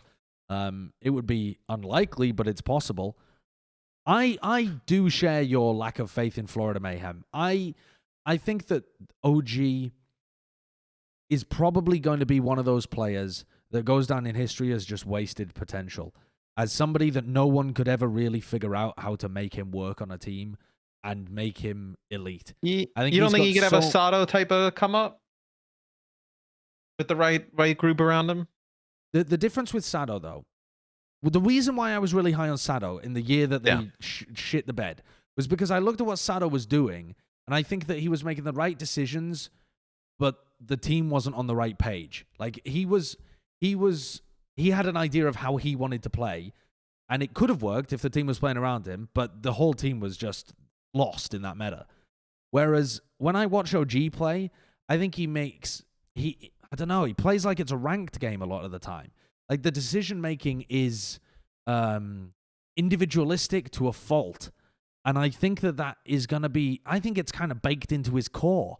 I don't know whether I've really seen him play a non-flashy play style. He always needs to be the center of a team. And I just don't think that's what this team is. This team, Yaki and BQB are the stars. And that's how you play. That's how this team should play. And that's how Fate built the team to play as well. He's a very selfless main tank, and he is a very smart, communicative main tank, and that's why he is a great asset to the Shanghai Dragons. And I think you're changing the way that the Florida Mayhem are going to play. OG, as you said, I think he is very, I'm going to win this game, and I'm going to drag my team with him. And that's not always the solution to the problem, especially as main tank. You need to rely and give resources to the other players. And I'm worried, like, obviously, I think Cookie's a great coach, and maybe he is the person who's going to tame the beast that is OGE, but I think that's a long shot. Or they changed up guys the entire way the team played and try and play around OG, which who knows what they look like then. I mean, Yeah, I mean, who knows? In an alternate universe, we rank Atlanta Reign at like 14. I'm just saying. But like here we are. Yeah, if they don't have Kai and Pelican. And we're Yeah, about what? to put them in top 8. I can't believe you guys are this sold on Atlanta Reign. you I'm think they not- should be down by the charge? I feel like I'm the crazy one now. But like you think they should be down by Guangzhou? I said in an alternate universe. I didn't say this one. Muppet. So where would you put them then? No, I just think it's insane that we're putting Atlanta Reign this high. Like, So then where would you put them? probably even like 10th, 11th maybe. But here we are, and like if you guys are agreeing this much about Atlanta Reign being good, then I'll I don't concede. I still don't have like, to me, we haven't Yeah. hit that tier yet where I feel confident in the team across all metas. Like, I know they're going to succeed. Yeah. We're still in the tier of like, I mean, Oh my. you could win, but it would be really unlikely. You guys have sort of convinced me about Florida Mayhem. I want to believe the make-believe story that OG is going to be. All right, here we go. Better. Hold But on. I also said on the Florida Mayhem team preview that I share those thoughts. I have a and I knew solution. that was a big concern with Fate. I have a Moving solution. away. Okay. The first game of the season for Atlanta and Florida is against each other. Josh, write both of their names No, in big letters no. there. Whoever wins will go 8th. Whoever loses will go 9th. We can't be wrong. Because We here's, can't be here's wrong. what bothers me. We went through the first 10 teams and people were like, oh, well, Rush is the meta now. And like Rush is, if you got a good start with Rush, that's a good season, right? And then we get to fucking Atlanta Reign. It's like, oh, it's all about the firepower. Shoot the guns. That's all that matters. It's not about Rush. Come Yeah, on, yeah, guys. There's a No, I big mean- consistency there. Bothers Well, me. do you think OG is a better Reinhardt than Gator? Gator. I'd say so. Yeah. Brawl? Yeah, I'd say so. Scott's like, have you been playing the game? No, well, I think there's justification there. If I was, as I said, it's so close, and it's just up to what happens on the inside of the team. So okay, I'll say this to make it more reasonable. Mayhem. OGs had some insane peak Reinhardt moments. But do I think that Gator, obviously has like the teammate skill set to have like be on a really, really good rush team and like, sync up all the abilities and everything you need with that? Sure, like he has more of the team player kind of aspect. But like OG's mechanics as Ryan and like some of the moments he's had in the past on Reinhardt, like you can't sleep on that. But that's what we say about him every season. And then like sometimes, like some days he wins a game himself. Don't get me wrong. OG has had some bonkers games, but he's also had games where I'm watching it. I'm like, what am I even looking at? Like he's just running in and dying. And then it's like he's expecting everyone to be there, but they aren't and stuff like that. Sure. And that's I where agree my with problem you. is. But the argument I'm making is that I hope it's going to be different on Florida Mayhem. So I'm not saying you're wrong. Right. I'm just saying that I think potentially it'll be improved this year. Josh I has hope so, anyway. spoken. Yeah. Fuck you guys. I'm in charge of the pen. It's the Mayhem at 10. Are we just Atlanta at slotting 8? Atlanta straight in after Yeah. them? Yeah, I think Okay. I think it's hard to say that Dallas is going to be really that bad. As much as Yeah. there is rumors and it could be that way, like you just look at. I was looking at their roster on their page. I'm like, is this team really going to be that bad? Like, no, You gotta way. give them the Please don't benefit of tell the me. doubt, That's a yeah. Dallas Fuel like curse right there. I mean, it could definitely happen though. We're in our top 7 now, and we start getting into the teams that people were crazy excited about at the beginning of the season. I think Dallas Fuel is the obvious next team that we should be discussing, but I want to hop over to the APAC region as well. I say Philly, maybe? There's 3 teams left, right? There's Philly, Seoul, and Shanghai. Am I right in that? Yep. So who do we feel like is the weakest of those? At what point are we starting to go back into, like, away from North America and looking at the worst of... I was just going to APAC? say who wins full strength between Philly and Seoul, and that's actually the first game of the season for both of them. But Yeah, but not full strength, probably. yeah, obviously, but not full strength. I feel confident in Seoul this year, and I feel a little weak on Philly, even before the like visa issues and stuff like that. I think it's a real challenge for Philadelphia to integrate Mano into this roster properly, and I think that the style that he plays is probably going to have to shift quite dramatically in order to fit into the team. I'm not that worried about Poco. I think Fury is almost like I think we said on the Plat Chat episode, he's like the cherry on top. Like he's just that percentage better than the other great off tanks that you could put in. But it doesn't really matter if you have another great off tank like Poco. I don't think that's going to change your win percentage significantly. Alarm and Funny Astro, arguably best backline in the league. Not worried there whatsoever. But I am concerned with how the main tank slots in. And I'm also slightly concerned if they'll make the right decisions around Carpe. I think Carpe should probably be benched for a significant number of matches in this season. I don't think that focusing on having him in every game is going to be the right decision. I'm not saying they did that last year either, because they did actually sub him out sometimes. But I think it's easy to fall into the trap, same with Eamon on the Chengdu Hunters, of this is our guy, this has always been our guy, we're going to run our guy. Even though probably when you look at the roster, like you would want to be focusing on Shockwave as being as core a player as you can make him. Also, the guy who benched Carpe is now on Toronto Defiance. Sure. So Yeah. they could very well go back to Carpe as our Lord and Savior. I don't think I think Mono's season last season is more of an outlier than like what Mono's going to be going forward. I think he's just been too good for too long to kind of like fall off a cliff. And when I looked at Soul, I was like, maybe Soul plays a lot like last year. I think Sabielby brings a lot to them like behind the scenes and just like, I don't think he'll play much, but I do worry about like, did you guys really like how Animo played last season? I haven't liked the way Animo's played since season 1 when like they were really, like, I'm not sure how that works. I worry a bit there. I don't think he's bad Animo enough to lose you and games. yeah, I don't think I don't know if he's going to lose them games. I agree. Yeah, I think- probably. I think he's What about fine. He's no Funny Astro. Yeah, He's not he's not Funny He's not a Astro. moth. He's not, that caliber of Lee player. Jae-gon, yeah. Yeah, not Lee Jae-gon, not like that. But he's serviceable for the position that he's in, I think. I'm just disappointed they got rid of Toby for Animo. That's like that. Yeah, like when kinda they sucks. got rid of Toby, I was like, I actually have this clip on Reddit, and everyone called me an idiot because it's like, I don't think Toby is also that. I don't think he's your Lee Jae-gon. I don't think he's your funny Astro. But I would not replace him with Animo because I don't think Animo has had a good season in a long time. But I do want to say this as well when we talk about Philly and Seoul Dynasty is, I think Animo and Mano have been stuck in the curse that was MYXL and whatever their coaches were doing, where it's very hard to prove yourself and define yourself as a player when their roster is changing every week. They don't seem to have good strategies. They don't have any of that kind of stuff. I think Mano is actually going to be very good for the Philadelphia Fusion, and that's why I'm actually excited about him coming to this team. But on the other hand, Animo, I actually don't think he was as much of the NYXL curse and more of just I just don't think he has done well on anything other than the Mercy, which is a mood for me. So, Do you guys think they'll play the Gesture Marvel tank line like all season again? No. Obviously No, up to I you, think but it will. to use Nah. very good. I think this is one of those situations where they won't fall into the obvious trap. I think this is another obvious coaching trap like the others that I've been mentioning, where it's like, oh, we'll just play Gesture and Marvel. It worked for us last year. We'll make the finals. But I think that's too far.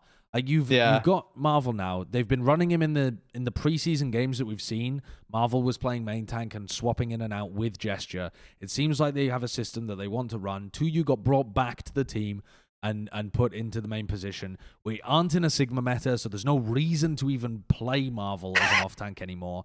It would have to be such astronomically poor coaching to continue that I can't believe anyone would do it. I think you could pick up a random from anywhere, and they wouldn't make that same mistake again. I reached out to Arnold from Seoul Dynasty when they picked up Tuyu again, and he got me a quote. I think the quote was actually directly from Changoon, and they were like very high on Tuyu, like spoke very highly of Tuyu in that quote. So I definitely think that they're a big.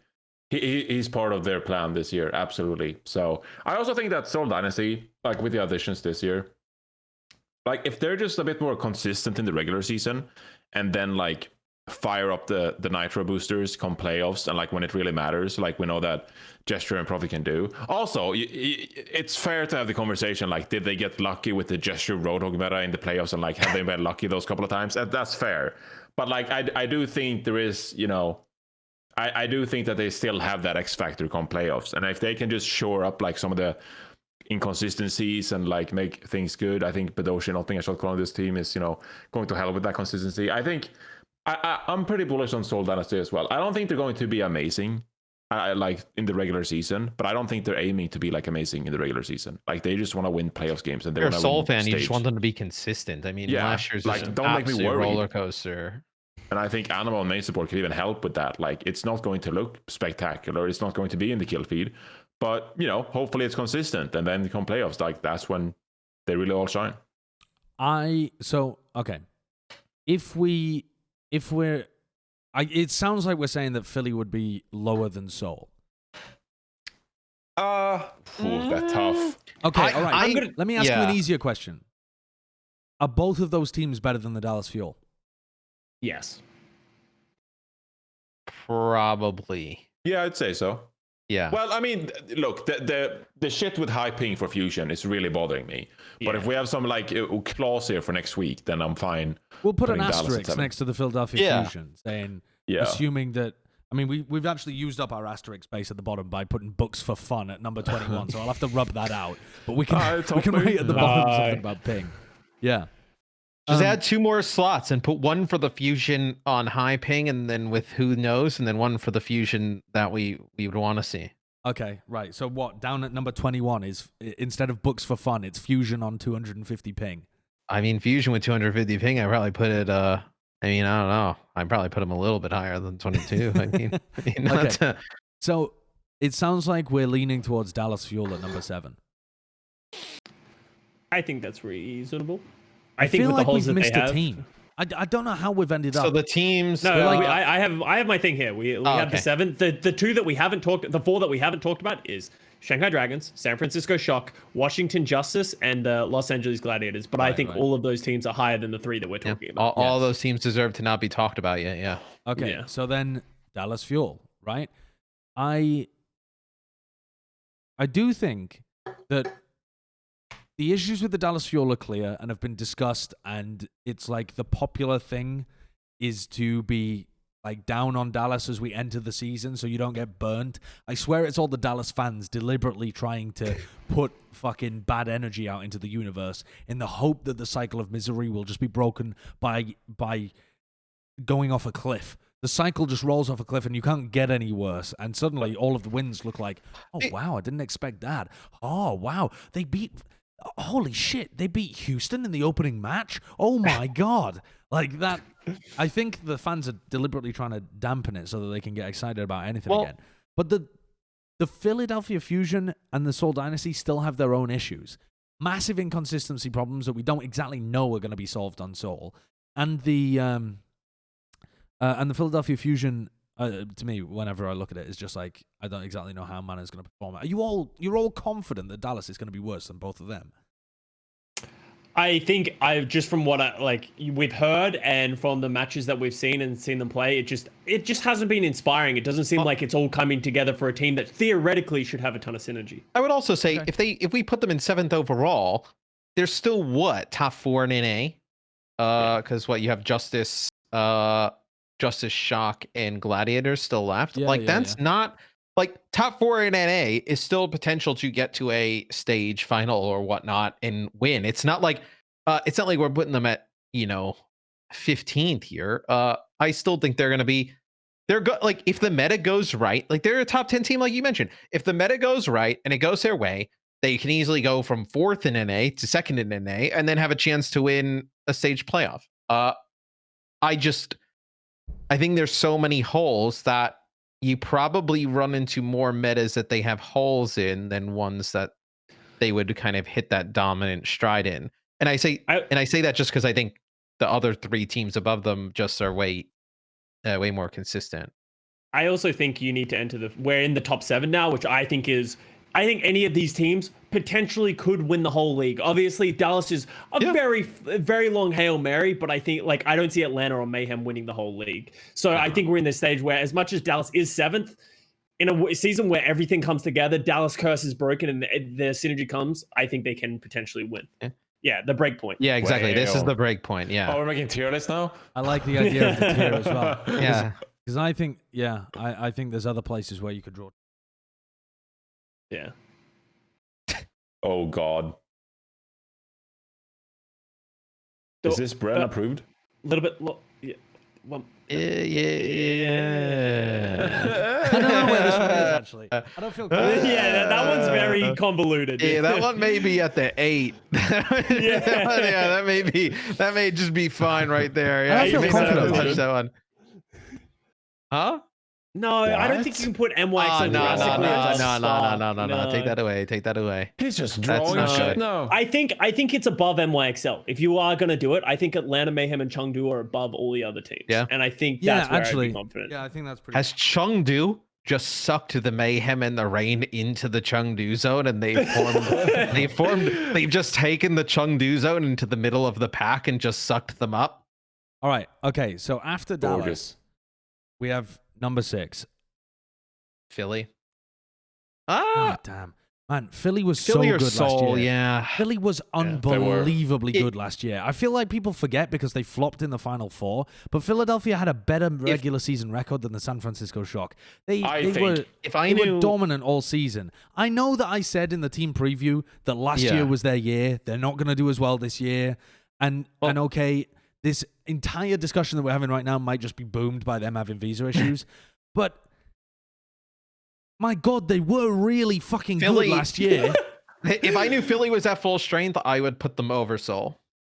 Yeah. If I knew that, which honestly, by the end of the year, they probably will be. So if we're ranking this by the end of the year, I think we can go with the benefit of saying like we expect to see the Philadelphia Fusion at full strength. And by full strength, like those players being able to get to Korea, the coaches as well. Like, I think if you see that, during this season, I think they will be a better team than Seoul. I think it deserves to be said that I think last year was probably like the year for Philadelphia Fusion. I think that they like overperformed last year. They were phenomenal, but I think they were perfectly coached. I love their roster. The way they integrated like Ivy and Hees into that mix. Sado has could be like the best year of his career. They had Fury on off tank. Alarm won Rookie of the Year. I think that roster was like they overperformed on an already magnificent team. And I don't think that they'll be able to do that again. They have a different coach. They've had to change some stuff around. I don't think that they're going to be as good, relatively speaking. I think they might even underperform a little bit. Here's where I think their DPS line has gotten so much better under the idea that Carpe is not required to feel like he has to play everything. I think if you get Carpe on a situation where he doesn't feel like he has to play flex DPS sometimes, he doesn't have to play the hit scan while also playing the Tracer. I think if you put Shockwave on that hit scan and he performs as well as he was last season, and then you have Rascal who could be that specialist flex DPS character, then you also have EQO who has that explosive potential, and then Carpe can just play the Tracer. If you just have Carpe play that Tracer and almost play the striker role, and he just like hard focuses and hard practices himself to be great at something, and he doesn't have that pressure that he has to win the game, I think that's better for them. And that's what they fell short. Yeah. I mean, he has to fuck around and play Genji. Carpe, we've seen him try to play Genji. He's playing Hanzo. He's playing this, playing that. Like, this is what we talked about on our team preview, Scott. Like, if you just put him in a box and say only go extremely hard on these 3 heroes or 4 heroes, whatever it is, the guy's skill is unreal. I think he's just been spread a little bit too thin and probably asked to do too much for this team. To where if you get, Shockwave, Rascal, and EQO with Carpe is fucking crazy. Like, and then we forget to I think people at this point maybe even underrating Mono with how we're talking about him. Just like this guy's not a bum. Like, New York had one kind of like suspect year, but I don't think he's from a player who has always been in the conversation as one of the best main tanks in the league to now kind of being like this massive question mark. Where we ranked Sado, we thought Sado was probably better last year, which I think Sado was, but like Sado's new team, like we're not even really kind of talking about. Like I think Mono's going to be fine for this team. I think this team's going to be good. I have a lot of like concerns that it's just not like visible in the replays and the VODs. Like it's not even analysis. Like it's more speculation. This is a gut feeling. This is a gut feeling. Yeah, and it's more about speculation. And like you can meme about how this entire power rankings is speculation, but most of the time we have opinions based on like research, analysis, and like most of that time. But when it comes to Fusion, I just have some speculation and a gut feeling that I feel like they have some things that could go pretty wrong when it comes to the inner dynamics, and that's speculation. Like I don't actually know what goes on, but I feel like there's a world in where Rascal was supposed to become the new leader for the San Francisco Shock last year, but that role didn't really work out for him. Like he couldn't really be that. How does he come into the Philadelphia Fusion and communicate? What is Carpe's role in this? What role does Carpe want to have? Does he want to have a larger role, or is he going to be like put like on the bench? How is Mono going to fit into this? Is he going to evolve as a player like in this stage of his career? Is Poco like really not like a downgrade from Fury? I'm not saying he isn't, but like I'm saying that there's a lot of that kind of speculation and things that could potentially go wrong. You have a new coach. I loved KTG. They have a new coach now. There's a lot of like things that I want to see. Like I want them to prove me wrong, is what I'm saying. I want Philly to prove me wrong, because if it all goes right, they could be as good as last year. But they have to prove themselves once more to me this year, I feel like, before I'm super convinced. But to me, okay, I hear you on all of those concerns, and I have similar concerns for Philadelphia Fusion. But also, the Seoul Dynasty are not just going to magically fix themselves over the offseason and become hyper-consistent. Consistency is one of the hardest things to solve, I think. Like, if you're a team that's all over the place, it normally takes so much effort to consistently hit your peak. You might be able to consistently get somewhere in the middle, but to consistently peak is a lot of work. And I was just trying to look up where they finished in the regular season for 2021. Can anyone find that quicker than I can? I think it was 11th. It was if I'm- 11th. Yeah. So I was just gonna They say finished behind the Spark in the regular season, for So fuck's sake. I was gonna say, if this team didn't hit that Roadhog meta and make a run all the way, would we be seeing this kind of roster back this year? Like, if you Maybe. just judge them by the regular season, obviously you can't, because that's not the right way to do things. They turned up and they performed in the postseason, and they should be kind of given that credit. But is this a team that you would have looked at and said, let's run it back? I think they filled a lot of the holes that they had from last season. I think to you is a great addition and someone who's consistently off tank. You no longer have Gesture as your primary person. Like just let Gesture play Winston and I guess Roadhog, and then you let Marvel play everything else. And I think he adds that consistent factor as a main tank. Yeah. The only, and I watched just their Soul play in their open script. Creative has been really good. Like, Oh, yeah, he was never pretty sick at the end of last year. I've never really thought of too much of Creative, but he was really stepping up and popping off. My only real concern with this team is Animo. Just let Fitz and Profit play DPS. So Bjolby if they need Profit plus a Tracer. But other than that, like, I think that's a really solid roster. And I agree with Sideshow that consistency is hard, but I actually think it's funny that we're talking about this because the only other team I've seen overcome massive wild swings of performance is Philadelphia Fusion. And they did that last year. Last year, they were incredibly consistent, and that's how they finished first in the Western region.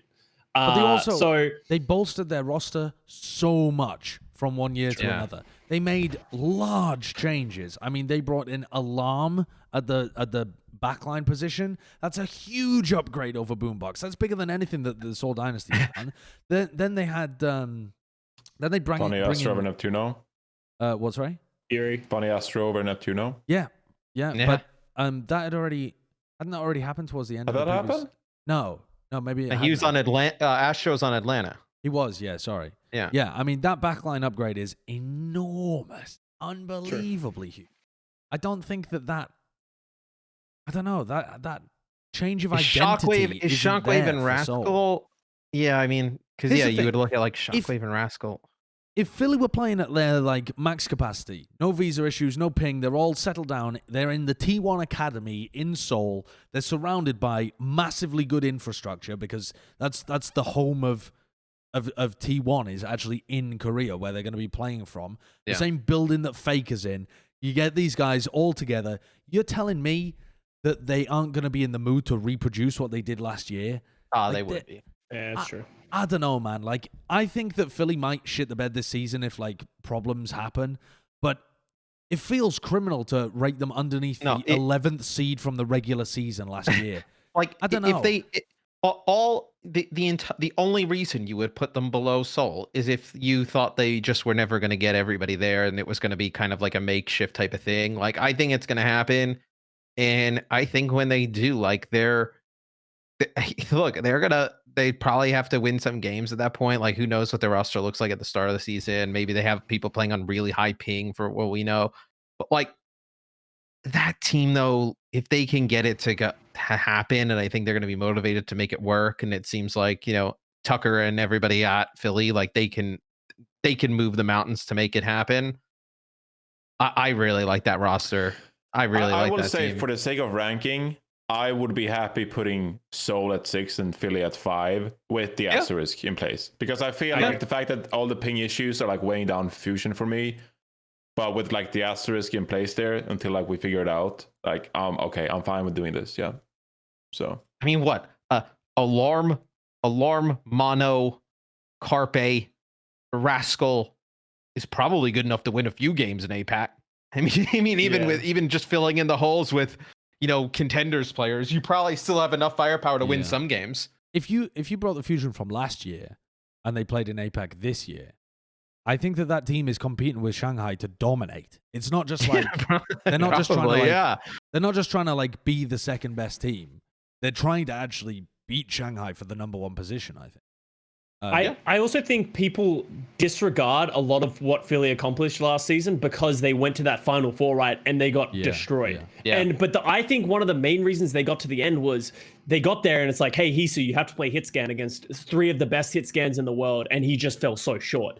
And I think they filled a lot of that holes in the DPS. I think their tank line and their support line was really good. Obviously, we have more questions about their tank line, but I think Philly's going to be good, unless, as you said, like with the asterisks, like unless things go horribly wrong, they'll be a good team.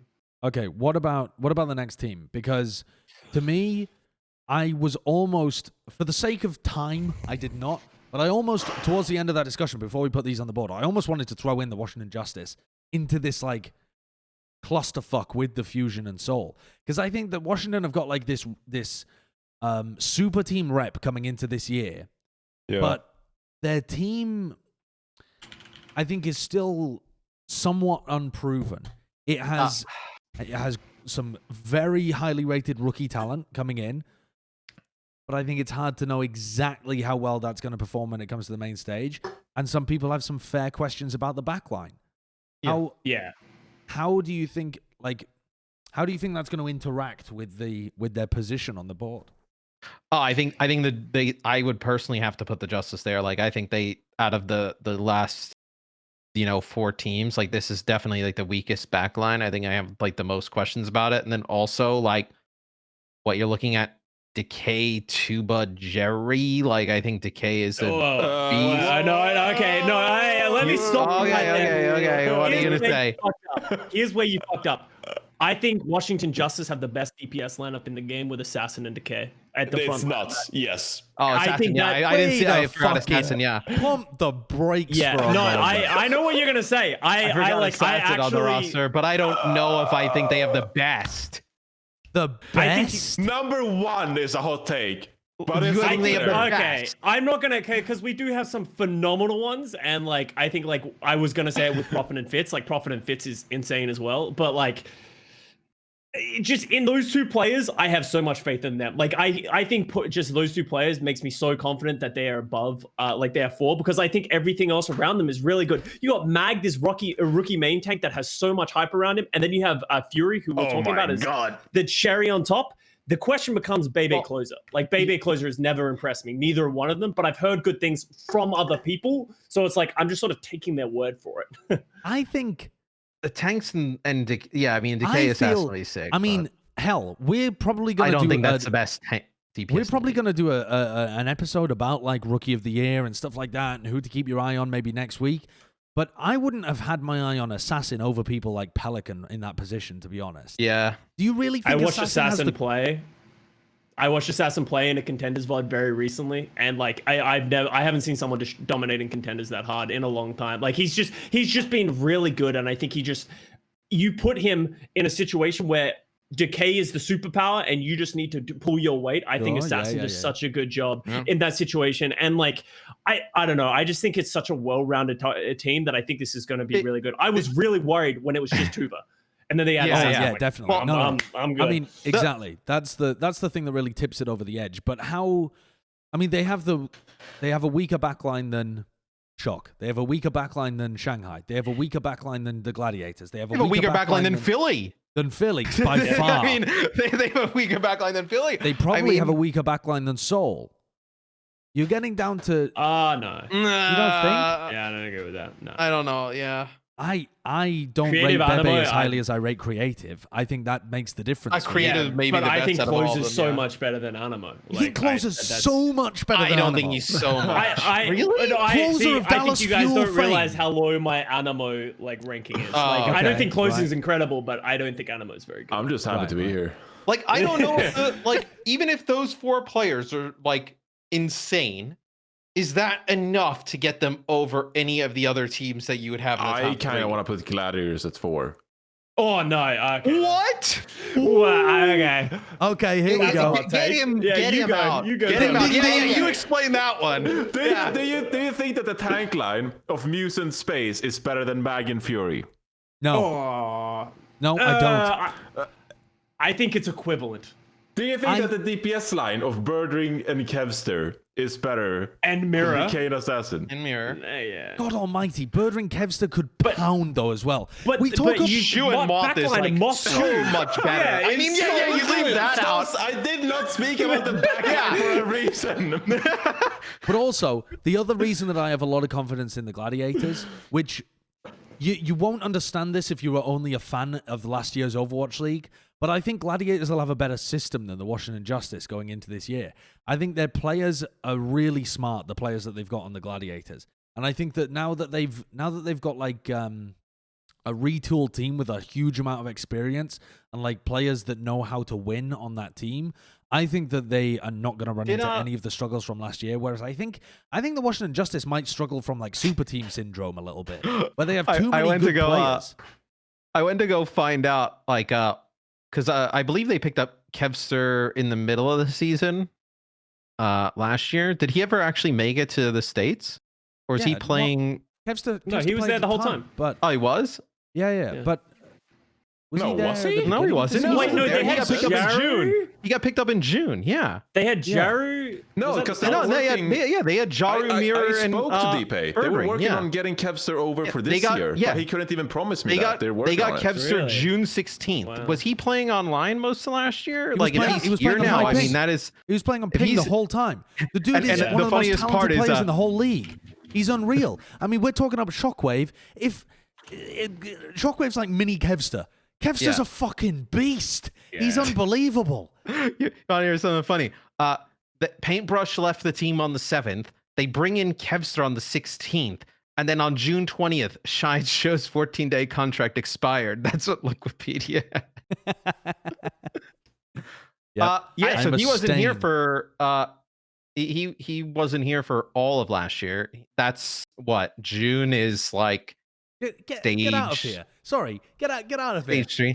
Who? Bren's picking up his food and he's copping a look at the rankings. You Nah, can't have a nah. say. No, You don't have a microphone. no. Get him out. Get him out. Be gone. You don't have a microphone. Get out of here. Don't judge lest ye be judged. Who said that?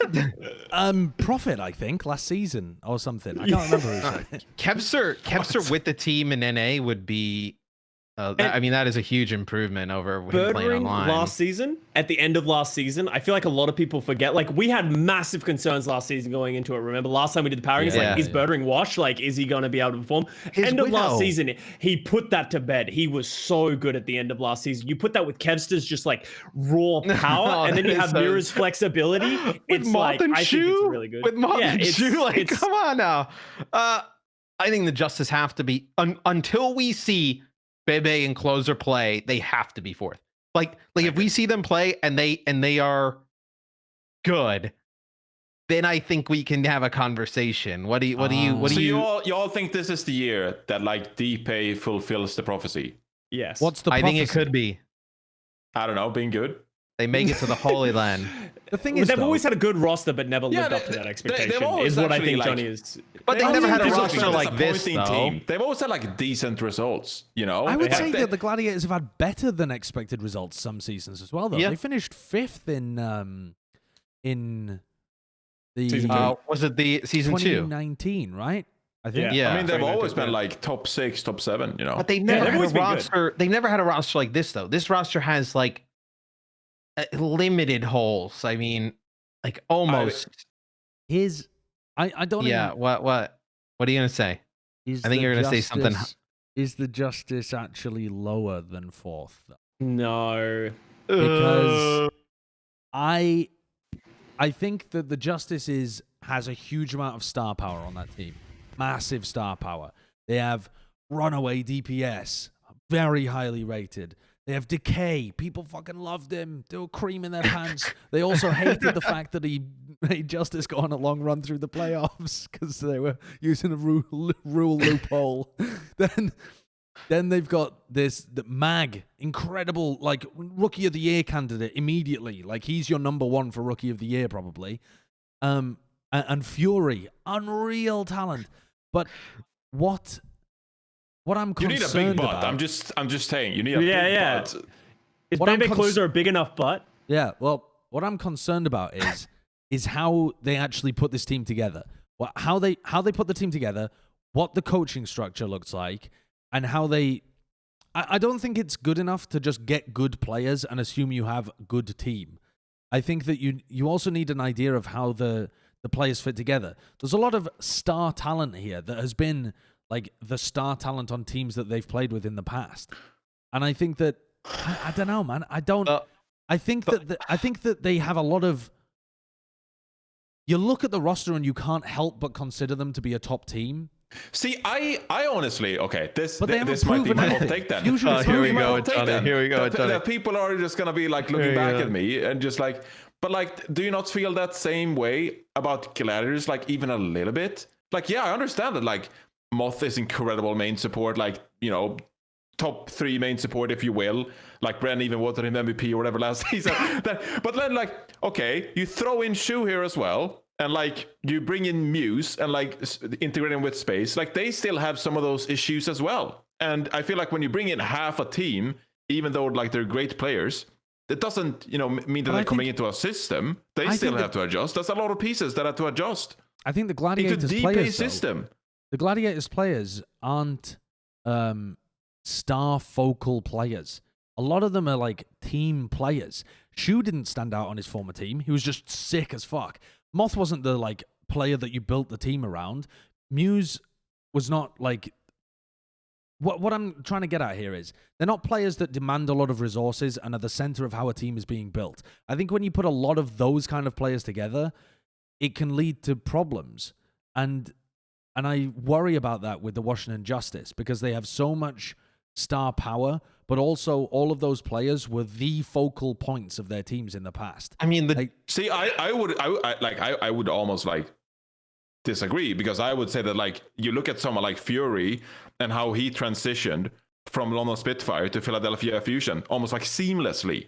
You don't think he can transition to Washington Justice and continue being as good? I and then do you have actually Decay, think who's that. just like a beast. My Assassin, concerns, my concerns are with Assassin and Mag as rookies coming in here.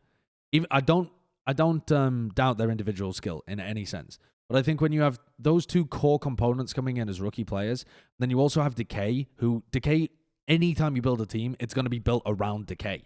Like you're not going to be giving all of your resources to Mag to pop off. You're not going to be playing the team around your main tank, probably. You're going to be trying to just hard pocket Decay and try and get him to have the best success possible. And that's probably the style that you're going to build the team. And when you have the player, I don't know, when you have players like that have previously been the stars of their team, like Assassin, like Mag, and they're rookie players and they have to adjust their playstyle around Decay, who is the star player now on that team. And you have 2 support players that aren't at the top of their class as well. I worry that there isn't going to be enough good juice to go around. And instead they're all going to try and play their own game. and what we've heard, I think- Closer, we've I don't know, heard it's a- Closer like it's when a Closer gut went from feeling. London. When he went from London to Dallas, a lot of the talk was like, "Oh, he's better than what you saw in London. He's better." And then we just kind of saw. I mean, obviously, I don't think judging him on what happened in Dallas is fair because Dallas is just they were Dallas at that time. But we've kind of heard this story before. And then Bebe wasn't like tremendous for the spark. I think he was mean, underrated. Not that he was amazing, yeah. but I think that people like sometimes forgot about Hangzhou.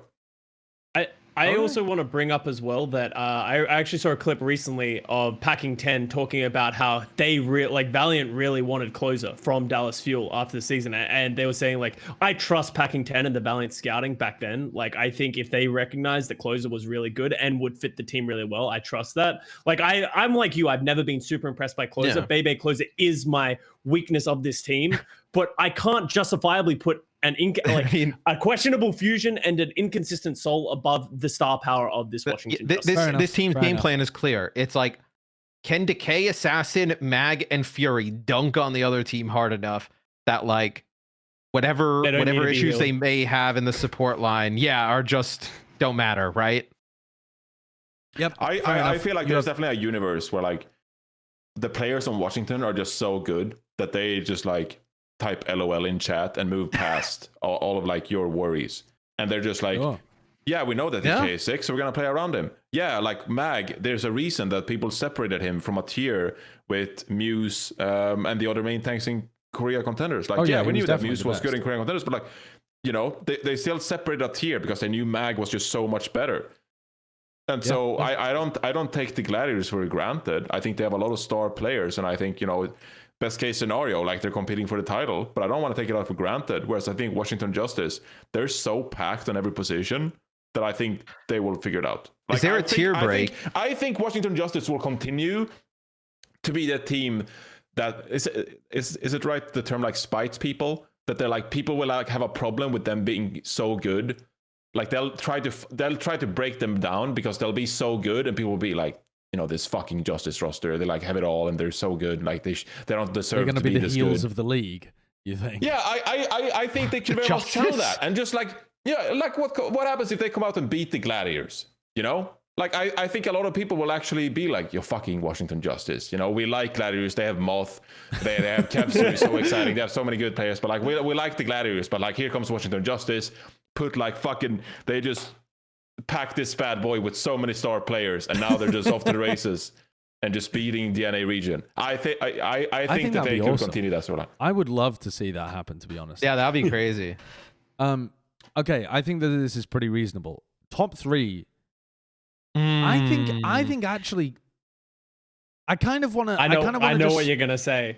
What are you gonna say? What are you gonna say? Listen, I'm not gonna go for the hot take. The hot take this season has been people putting Shock in number 2. I think that's dumb. I think you put Shock at number 1, and then we argue about who's 2 and 3.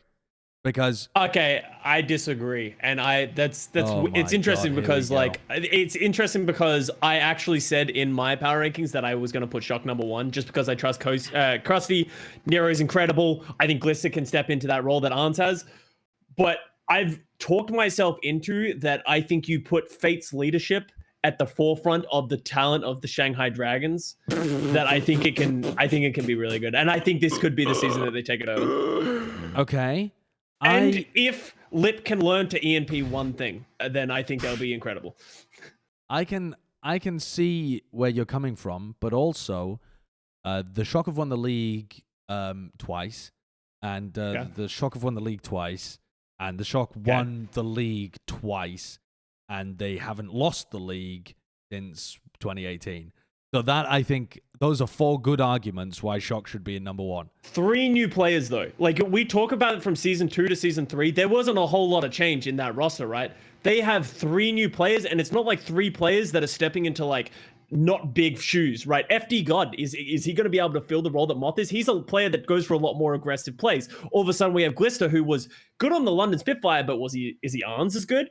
And now you have Nero, who's someone who hasn't really been tested in the league due to just visa hell. We all have very high on him, and he's a phenomenal player. But can he now take this Shock team to number 1 again? I don't know. But Shanghai's also just as good as they always were. Not bad. Yeah, I mean, Shanghai should be as good as they've always been. But it comes down to a similar argument, but the opposite to Atlanta, where Atlanta have provided a whole season of evidence that they can't beat top teams.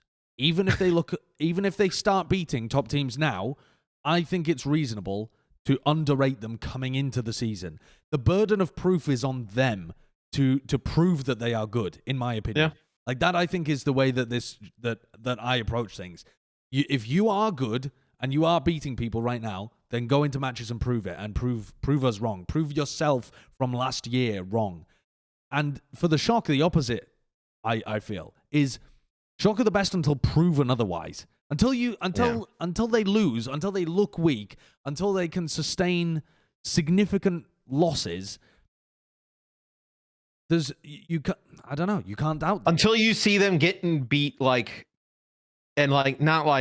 beaten, like just somebody beat them down, I mean, they got beaten down at the beginning of last season as well. They lost to both of the LA teams, and then they bounced back and won the entire league. And they don't even finish with the best record in NA, but you could tell that they were the best team in NA. Yeah, you knew. For the majority of the year. I would feel kind of weird not putting Shock 1. Personally. I actually, okay. I don't fully agree with Custa, but to an extent, I echo his opinions, and this is also what I said in our team previews with both Shanghai Dragons and the San Francisco Shock. I think losing Ans is like a huge steal for the Shock. Like, as I said in the team preview, like the way he could just like win fights before they started because he got so many first kills on the hate scan roll, it was like incredible. Yes. Is FD God going to fill Moth's shoes? I think he'll be able to. And I actually think that like this backline will be like incredible. That being said, I think Shanghai Dragons, Fate being the main tank of this team, I think that it could be like scary good. Like I feel like this could become like one of the best Overwatch teams of all time. If, perfect. If it goes perfect, that is. But I don't think it's going to necessarily go that perfect, and I feel like it'd be just straight up rude not to rank Shock at number 1. But I do feel like Shanghai Fate as main thing of this team.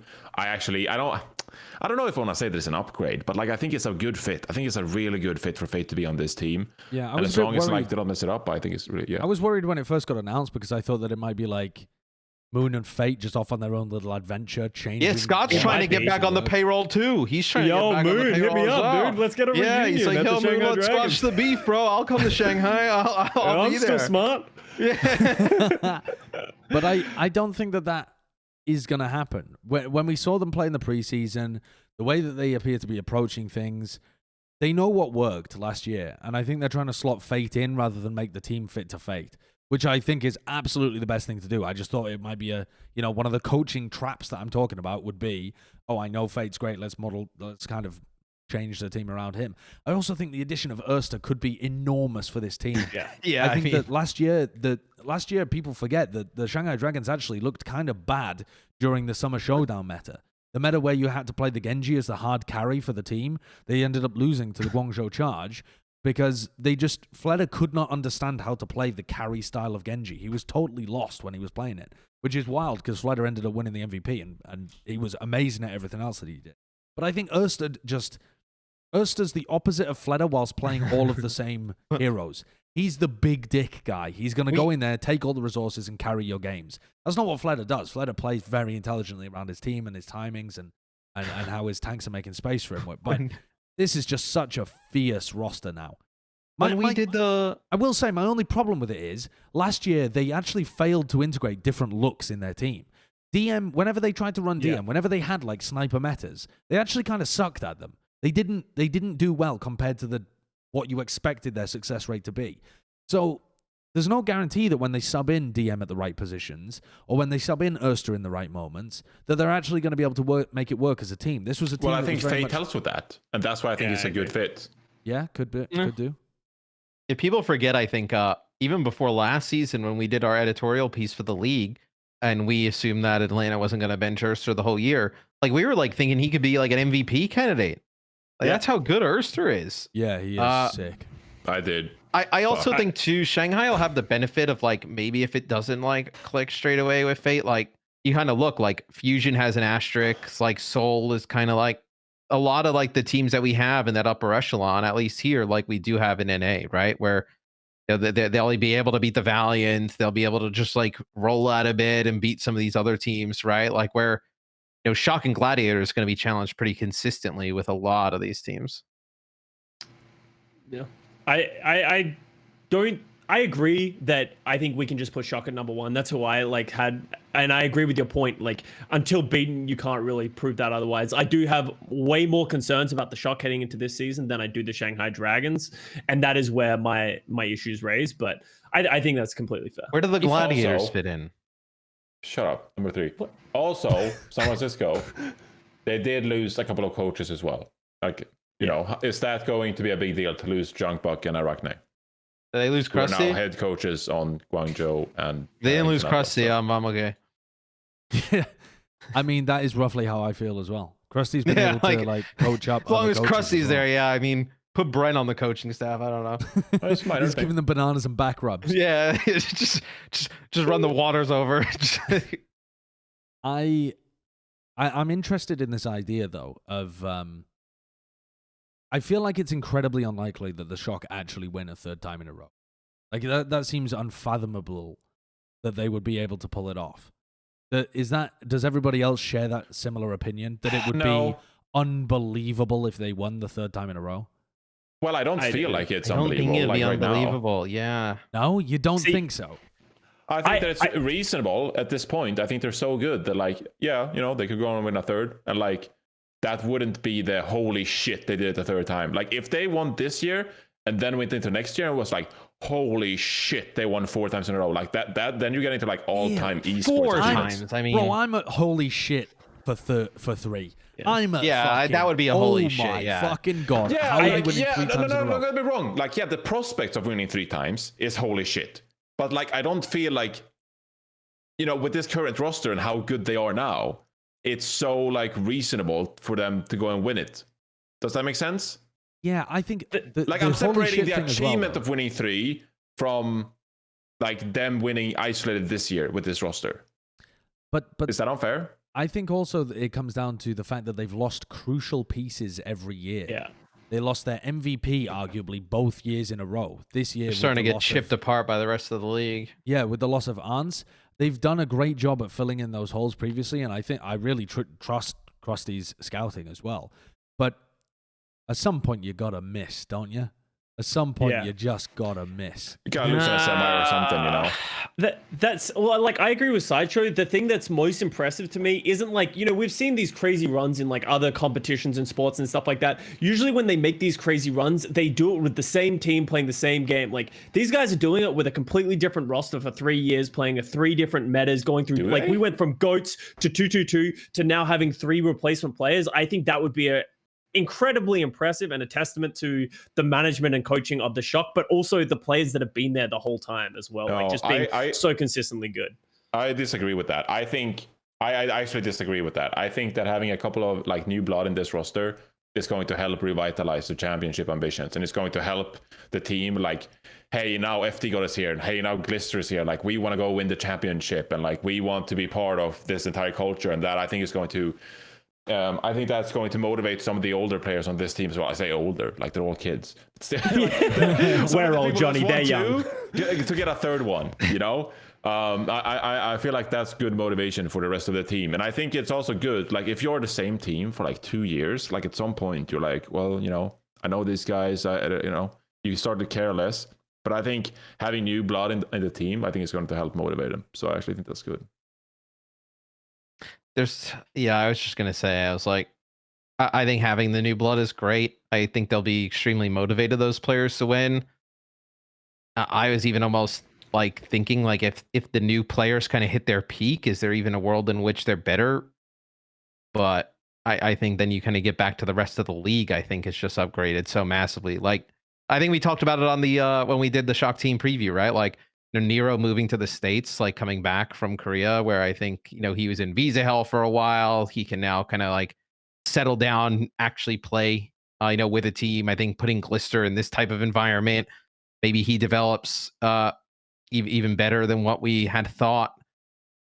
Is there a world in which I mean, I still think the only thing that you're still missing is that On's role, right? Like who takes over that? And maybe it's Striker. We talked a little bit about it when we did the team preview. That Striker was before they got Ons, he was like playing a ton of, like, he was just grinding Widow. That's all we heard from the Shock team, is that he was just basically Widow 24/7, hit scan 24/7.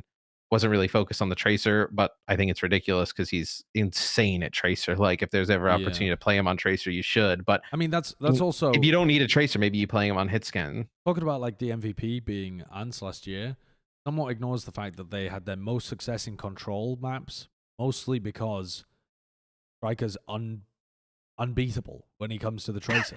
Like if you can play that guy on Tracer, he's unbeatable. And they still have that ace up their sleeve to be able to rely on this year.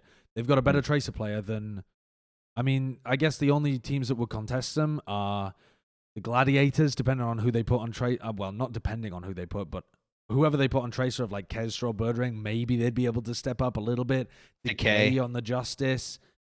Carpe, if that's all he was grinding. Profit, I guess.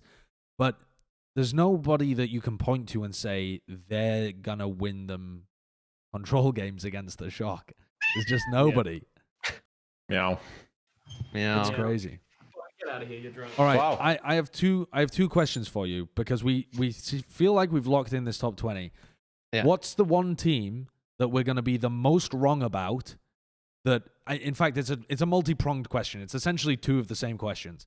Which two teams are we going to be the most wrong about? One, the team we've ranked the highest that's going to end up really low, and one, the team we've been the most wrong about that goes up. Well, Like, are we gonna start with the one that we've ranked too high? If you had to point at a team and say, at the end of the season, we are going to say, oh my God, what were we smoking putting them that high? You know my answer. What is it? What are you gonna say? It's Atlanta in it. Atlanta at number 8. They They could be 15. I'm gonna go with Sol. I think this could be the Souls fall from grace. I think that their run's been too good at the very end, and I think this could be the season that they fall down. I was actually debating between Seoul and Dallas. I'm gonna say Seoul as well, because I wasn't extremely sold on them when we talked about it. I think I also think like this is a team I actually would have liked to see make even like more changes and more additions to really kind of like motivate some of the players who have just been around for a while. Or I think, making it to the finals last year kind of bought them like a pretty clean road this year to come back, where I would have liked to see them challenged a little bit more, a little bit motivation.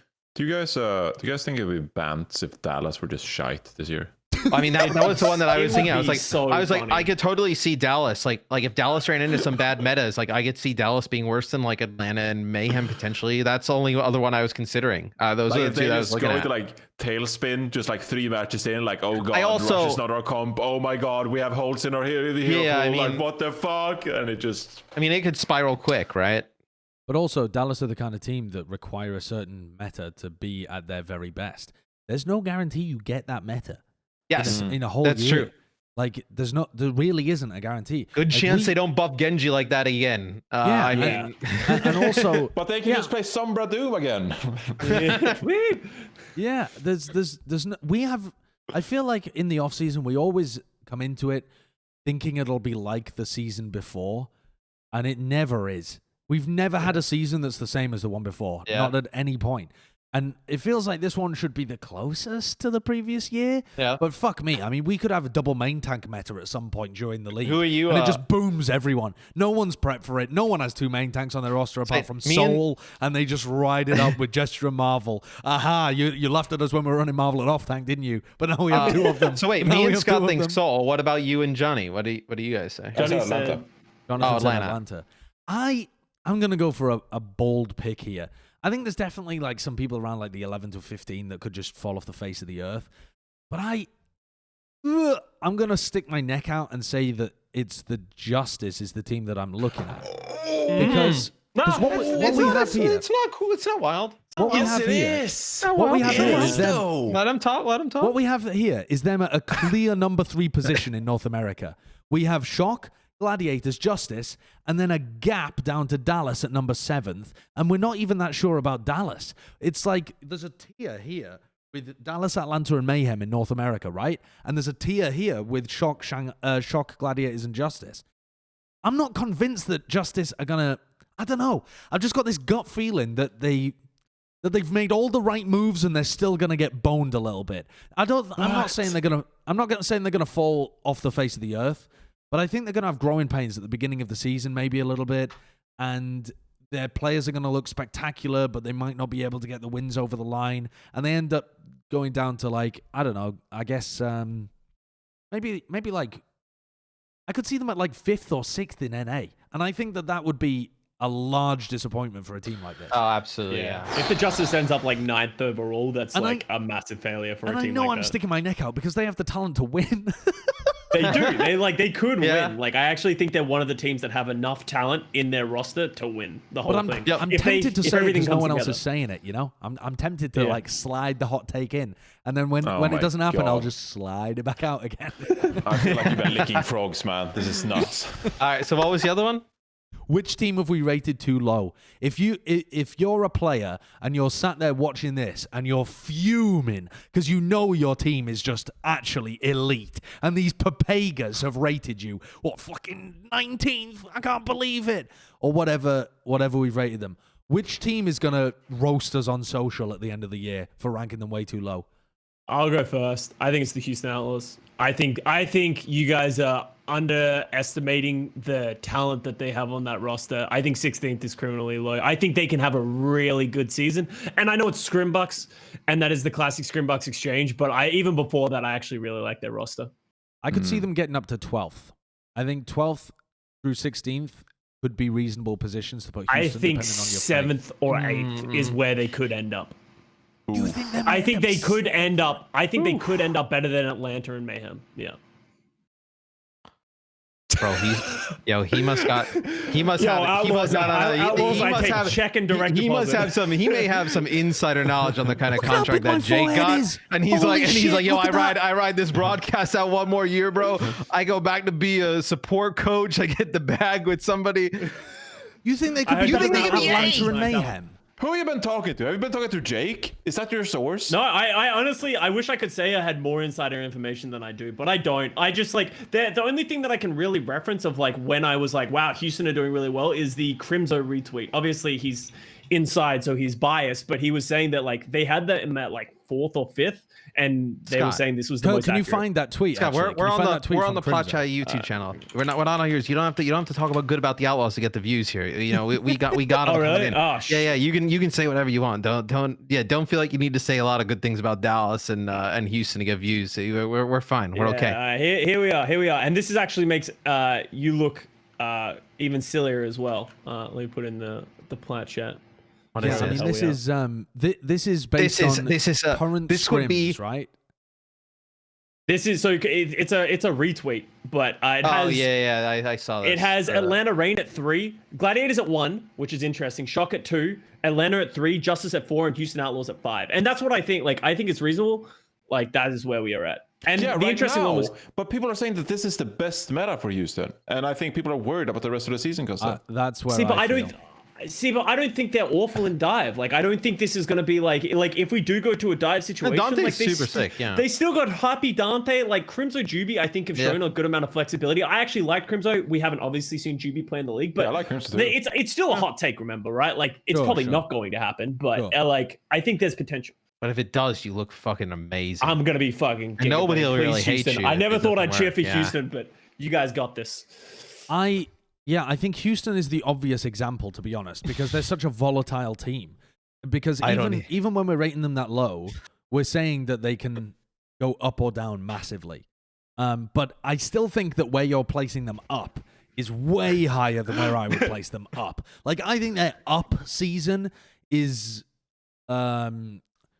max probably like 11th, to be honest. But yeah, maybe if some other teams above them completely shit the bed as well, they could sneak a little higher. But top 10 to me seems like an insanely good year from the Houston Outlaws. Like, unreal season. I want to say something dumb. Oh, Matt, it's never stopped you before. Let Matt go ahead. first then. Okay, hear me out. I think Seoul is the team that I have that would not perform that great. All right. Okay. Going down. Oh That's what I said before. You're gonna. He's gonna say. I think Fusion. You know, maybe they don't have some players at the beginning. I think Chengdu could be the second best team in APAC and maybe jump up to like 5th where we're there. I think the charge, look, if there was any year for Chengdu to break free of the stigma of the Chengdu zone and whatnot, you know, New York's not the same. Spark isn't the same charge. The Valiant are there. If so, all they really need is Soul and Fusion to not be that good and for them to perform well, and they can get there. I think I'm gonna go a similar route to you. Ooh. I'm gonna pick Chengdu. Oh no. You were the one who were like, oh, you've been on the Chinese crack pipe. These players are not as good as you think they are. I said I'm not doing Chengdu. I said I'm not. He said he's not doing Chengdu. Oh, okay, fair enough. But I am still smoking the Chinese crack pipe. I think the Hangzhou Spark is the team that's the most underrated. Of course. Yes. I think it's the Hangzhou Spark. I think Custa's been whispering sweet nothings in our ears, lulling us into a false sense of security about this. Because the thing is, there is a universe in which Spark figure out their issues, and actually, and I don't mean issues in terms of like there's a large amount of issues. There is one core fundamental, well, two, I suppose. The one being the communication structure that they need to put in place in order to field a Korean and Chinese team, and 2 is actually managing the roster effectively, right? But I think some of the roster decisions are pretty simple for this team. Like, you should be wanting to play Gushuen Liga all the time. Yeah. You should be wanting to play Shy almost all the time. And I think you should be leaning towards a a Chinese backline as well. I think that if they can nail that aspect, And if the players perform as expected, that's a sick team. That It blows is. Chengdu out of the water. Get fucked, mate. There's a new Chinese team in town, and it's called the Hangzhou Spark. And baby, they're going to be moving from their position at 12th. If they can fix that shit, they're going to be... They're riding the gravy train all the way up. Whoop, Yeah. whoop, whoop. Yep. They're Hangzhou They could Spark's have been peak. top 5, yeah. Up towards number 5, baby. Their Yep. peak is elite. Johnny I'm with so a hot excited take. to get Shanghai disappointed is by going to this get team. better. Why are you doing this to me? Did you take the wrong vaccine, mate? Nah, I'm good. Like, what's with you? What's in your body, mate? I can't believe this guy. I actually kind of agree with Sideshow. I don't think we're doing the Spark justice. I actually think that they, like, if they're good, they could definitely be like top 5 if they figure it out. I don't think they'll figure it out. That's the thing, though. So they're not my team. Right. Get on the Chengdu wagon with me. You know you want to ride Amon with the Get ball off the all wagon. way to- Don't get all on the way. wagon with this idiot. Get on. You know you want to root for them. They picked up Gaga and It's they're not going any to of play these teams. Amon. Hear me out. Boston Uprising. I like Boston. That was my other one. I agree with Johnny on this one. Give it to him, Johnny. I think that this could be like the consistent roster among a lot of other teams trying to figure their shit out. Toronto Defiant, Where do they get to? Trying to figure their shit out. Houston Outlaws, figuring their shit out. Spark, NYXL, Atlanta, you're like betting on their firepower. Yeah, where are you going? think Where are you this- putting Where it? are we going? Where are we I- going? You I already think here best case with the Boston scenario- Uprising? It would be like- They don't have Krusty and Striker anymore. Wake up, Jonathan. You're stuck in 2018. Wake up. Your family loves you. Did they get Krusty back? Like, what the fuck happened? Like, if I think they could be better than Atlanta. I think they could be 8. And if Dallas goes to shit,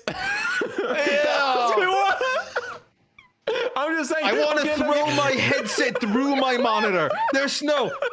Look, it's a dark horse pick, right? I'm not saying that I would like them there. I'm No, saying you're it's trying a to make dark horse pick. I'm saying that we probably underrated them. I think wait, this hold is a on. consistent roster. I think the backline of Faith and Myeonbong is really good. I think Lori, they're bringing a lot they're bringing a lot of people over from, is it called, oh my god. They're bringing a lot of people over from the. They're bringing them over. Oh my god. Look, they're bringing a lot of pieces over. Valentine's sick. I think that Stan won. He's not amazing, but he's consistent. If Punk goes to shit, they promote K Bull, see you from the Boston Academy, and then they have a solid backline with Faith and Myeonbong, and I think they're incredible, and I think they'll be consistent. And if other teams goes to shit, they'll just get free placements in the standings. Lord Yeah, but you said they were going to beat Dallas. Like, I agree with everything until you said they were going to beat Dallas. That is if Dallas beats the Fuel. That's true. God almighty. I mean, can't wait Is this for the best somebody to clip season? this. And Is this the best season in terms of competitiveness that we've had? yes. Yes. Yeah. Yes. Oh, without a This doubt. could be the best season of all time. Even some of those till now, teams, like till now. even some of those teams, like 11, 12, like they have. I mean, look, they don't have a chance to win the league. I mean, I'm not going to sell you on that shit, but like they have a chance to be competitive with some of those other teams above them. Yeah. For sure. I mean, they're not going to win the league. I mean, you can put a tier break probably from 5 up, but they got a chance against some of those other guys. Yeah, I could see like NYXL taking some matches off of like Fusion and Soul. NYXL Like, I think was there's the other one potential I for was all that thinking stuff. about. NYXL was the other one I was thinking about with Chengdu. Are we missing a tier break in the top 7? I think we are. Yeah, I mean, yeah, between Justice and Fusion, 4 and Yeah, 5. I think I there's think a it's tier 4 break and in there. 5. Yeah, I think so. Yeah, but you hate the Justice, so it's not really fair that you have the hate the marker. justice. No. I don't hate them. No. No, hey, Oh my Hey. god. Kurt, get the marker away from him. There we go. There it is. Do you have a hammer and a nail to nail into Justice the wall for so you can hang justice. it up? I mean, no. It's gonna take a little finesse to Look, get that on look, the wall. I can do this for you.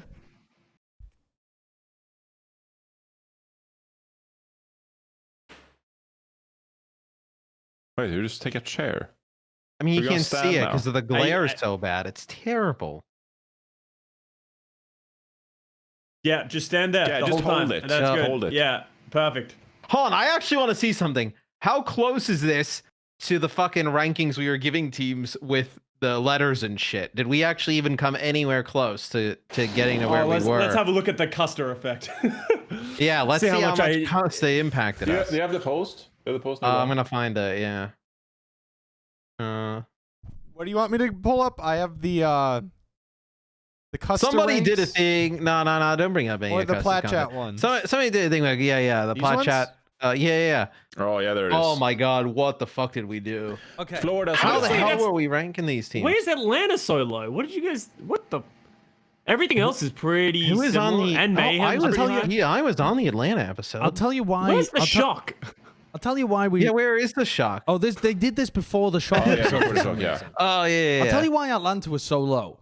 Because we weren't willing to put them in the B tier with like the competent teams because they had never proven anything. And also their coaching is a major issue. And I think both of those things could still bite them in the ass. Like they could absolutely still drop down. But I mean, where have we got them in terms of NA? We've got them at Shock, Justice, Gladiators, Mayhem, Dallas. We've got them at 6th in NA. Right? Yeah. I think. Whereas on our board, we've got them at 5th. So it's not a major difference. We Oh, just really? flipped them looks in the like mayhem. more. Yeah. Yeah.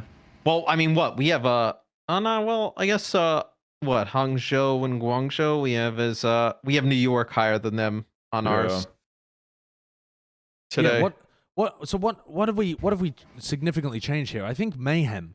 I think we've become Yeah. lower on the Mayhem over time. In terms of their position. And we're higher on Seoul as well. I think we've given Seoul more credit. God, I'd say This- we're higher on Atlanta and New York. I'd say New York as well got a bit of a boost. Yeah. Also, I think that Hangzhou and Guangzhou both benefited from the B tier instead of being a C tier team. I think in our standings, they're Yeah. definitely both in that C tier. Whereas I'm still simping. The little pink finger bang, pow! It's going to shoot its way into the B tier. God, this I season, can't just wait for them looking to at disappoint. the teams just across the league, like there's so many good games this year. Mm-hmm. Yeah. And there's Honestly, games. the first weekend, there's some banger of a games. Houston versus Dallas, I think, is actually going to be really interesting. And then I like think- Mayhem versus Atlanta, like That's the kickoff match, I think, right? Dallas Houston. I Yeah, I think think we're so. not going to appreciate how like precious these games will be because we're so used to just having like these marathon schedules with so many games, and now we have less games and the competition is like so high that all of these games will be like super sick and they'll be so valuable for our teams. Like all the matches are so important and they'll all be sick. It's gonna be banging. Well, So here's a ridiculous. I mean, obviously Oh, you here we couldn't do go. this. If you could take, let's say, where would you draw the line of team this year that would have won or made it to the finals in season one? Like, how much has the league progressed? Like, would you have said like this year's Mayhem back in like season one would have been? what? yes, yeah, Mayhem season 1. This Mayhem right now, this iteration of Mayhem, if they played against the team that played in the 2018 finals, Mayhem would win. We talked about this in Yeah. the video. Like, people have gotten so much better. I think you could go all the way down to 10 maybe. Titans, maybe. I think Paris could probably potentially beat old school London. We've gotten so much better. Yeah, at the game has It's not changed so even much. close. Yeah. Yeah. Like, I was good back then. Come on. It was look at us now. Yeah, we could discuss all sorts of theoreticals like this for the rest of time and go over all of the opening matches and stuff. But we do actually have another episode before the season begins. So we should probably save some stuff for that. How long have we been going for here, Kurt? This feels like we've been going for a while. I think it's potentially the longest Plat Chat Overwatch episode we've ever done. Yeah, well, that sounds Good. about right. Flood It's it with ads, 5 Kurt. hours. Flood it with ads. With ads. No, true. All right, Every well, that's- 15 minutes. I think it's... Oh, 15. Every team. Every time we pick a team, put an ad in. Put an ad in. Every time Custa speaks. Put an ad in. Have we got something we should be teasing for next week or something? I can't remember. Am I just Are we supposed to- doing? Should we say do goodbye at this awards point? next week? Should we do like MVP, predict MVPs and dark horse and finalists Yeah, and and champions rookie of and the all that? year and stuff like that. Yeah, we potentially could bring on some guests for that as well. Maybe some talent that we haven't had yeah. on for Oh, yeah, yeah. Kurt's gonna allow us to bring guests episodes. on. I'm sure. Let's not have Custa on. I'm sure No, people would no, have no. wanted us this episode to talk about the new talent that was announced as well, but they haven't all been announced as of recording this, so we're saving that for next week as well. So, yeah. All right, well, we'll see you around. I'm glad you guys have all taken this really calmly, and you're all posting really supportive, There's nice nothing comments. crazy in the comments Yeah. or on Reddit about our rankings. No, These you've are all the gone, gospel. Yes, that is interesting. I have watched the whole video and not just commented on the headline. I definitely didn't just see a screenshot of this and mauled immediately at the position of my favorite team. I calmly and rationally watched the video and took in the arguments and thought about my own, and I will present All them they now do in a is very reasonable all they essay. do is just see the thumbnail with you wide and just spam wide show over and over again. That's it. I mean, that's all. That's all be that worse. happens. I mean, Yeah. I'll give you the Could be thumbnail mad right now if you like. wide. The wide show, but with the reflection of my big fat forehead like that. Whoa! That is a fucking thumbnail, Holy right? shit! Oh God, Is that my eyes. Voldemort? That is a scary face. All right, bye. We'll see you next week. Bye. Professor Quirrell? Bye, everybody. Please turn it off. Stop flying in lower thirds. Turn it off.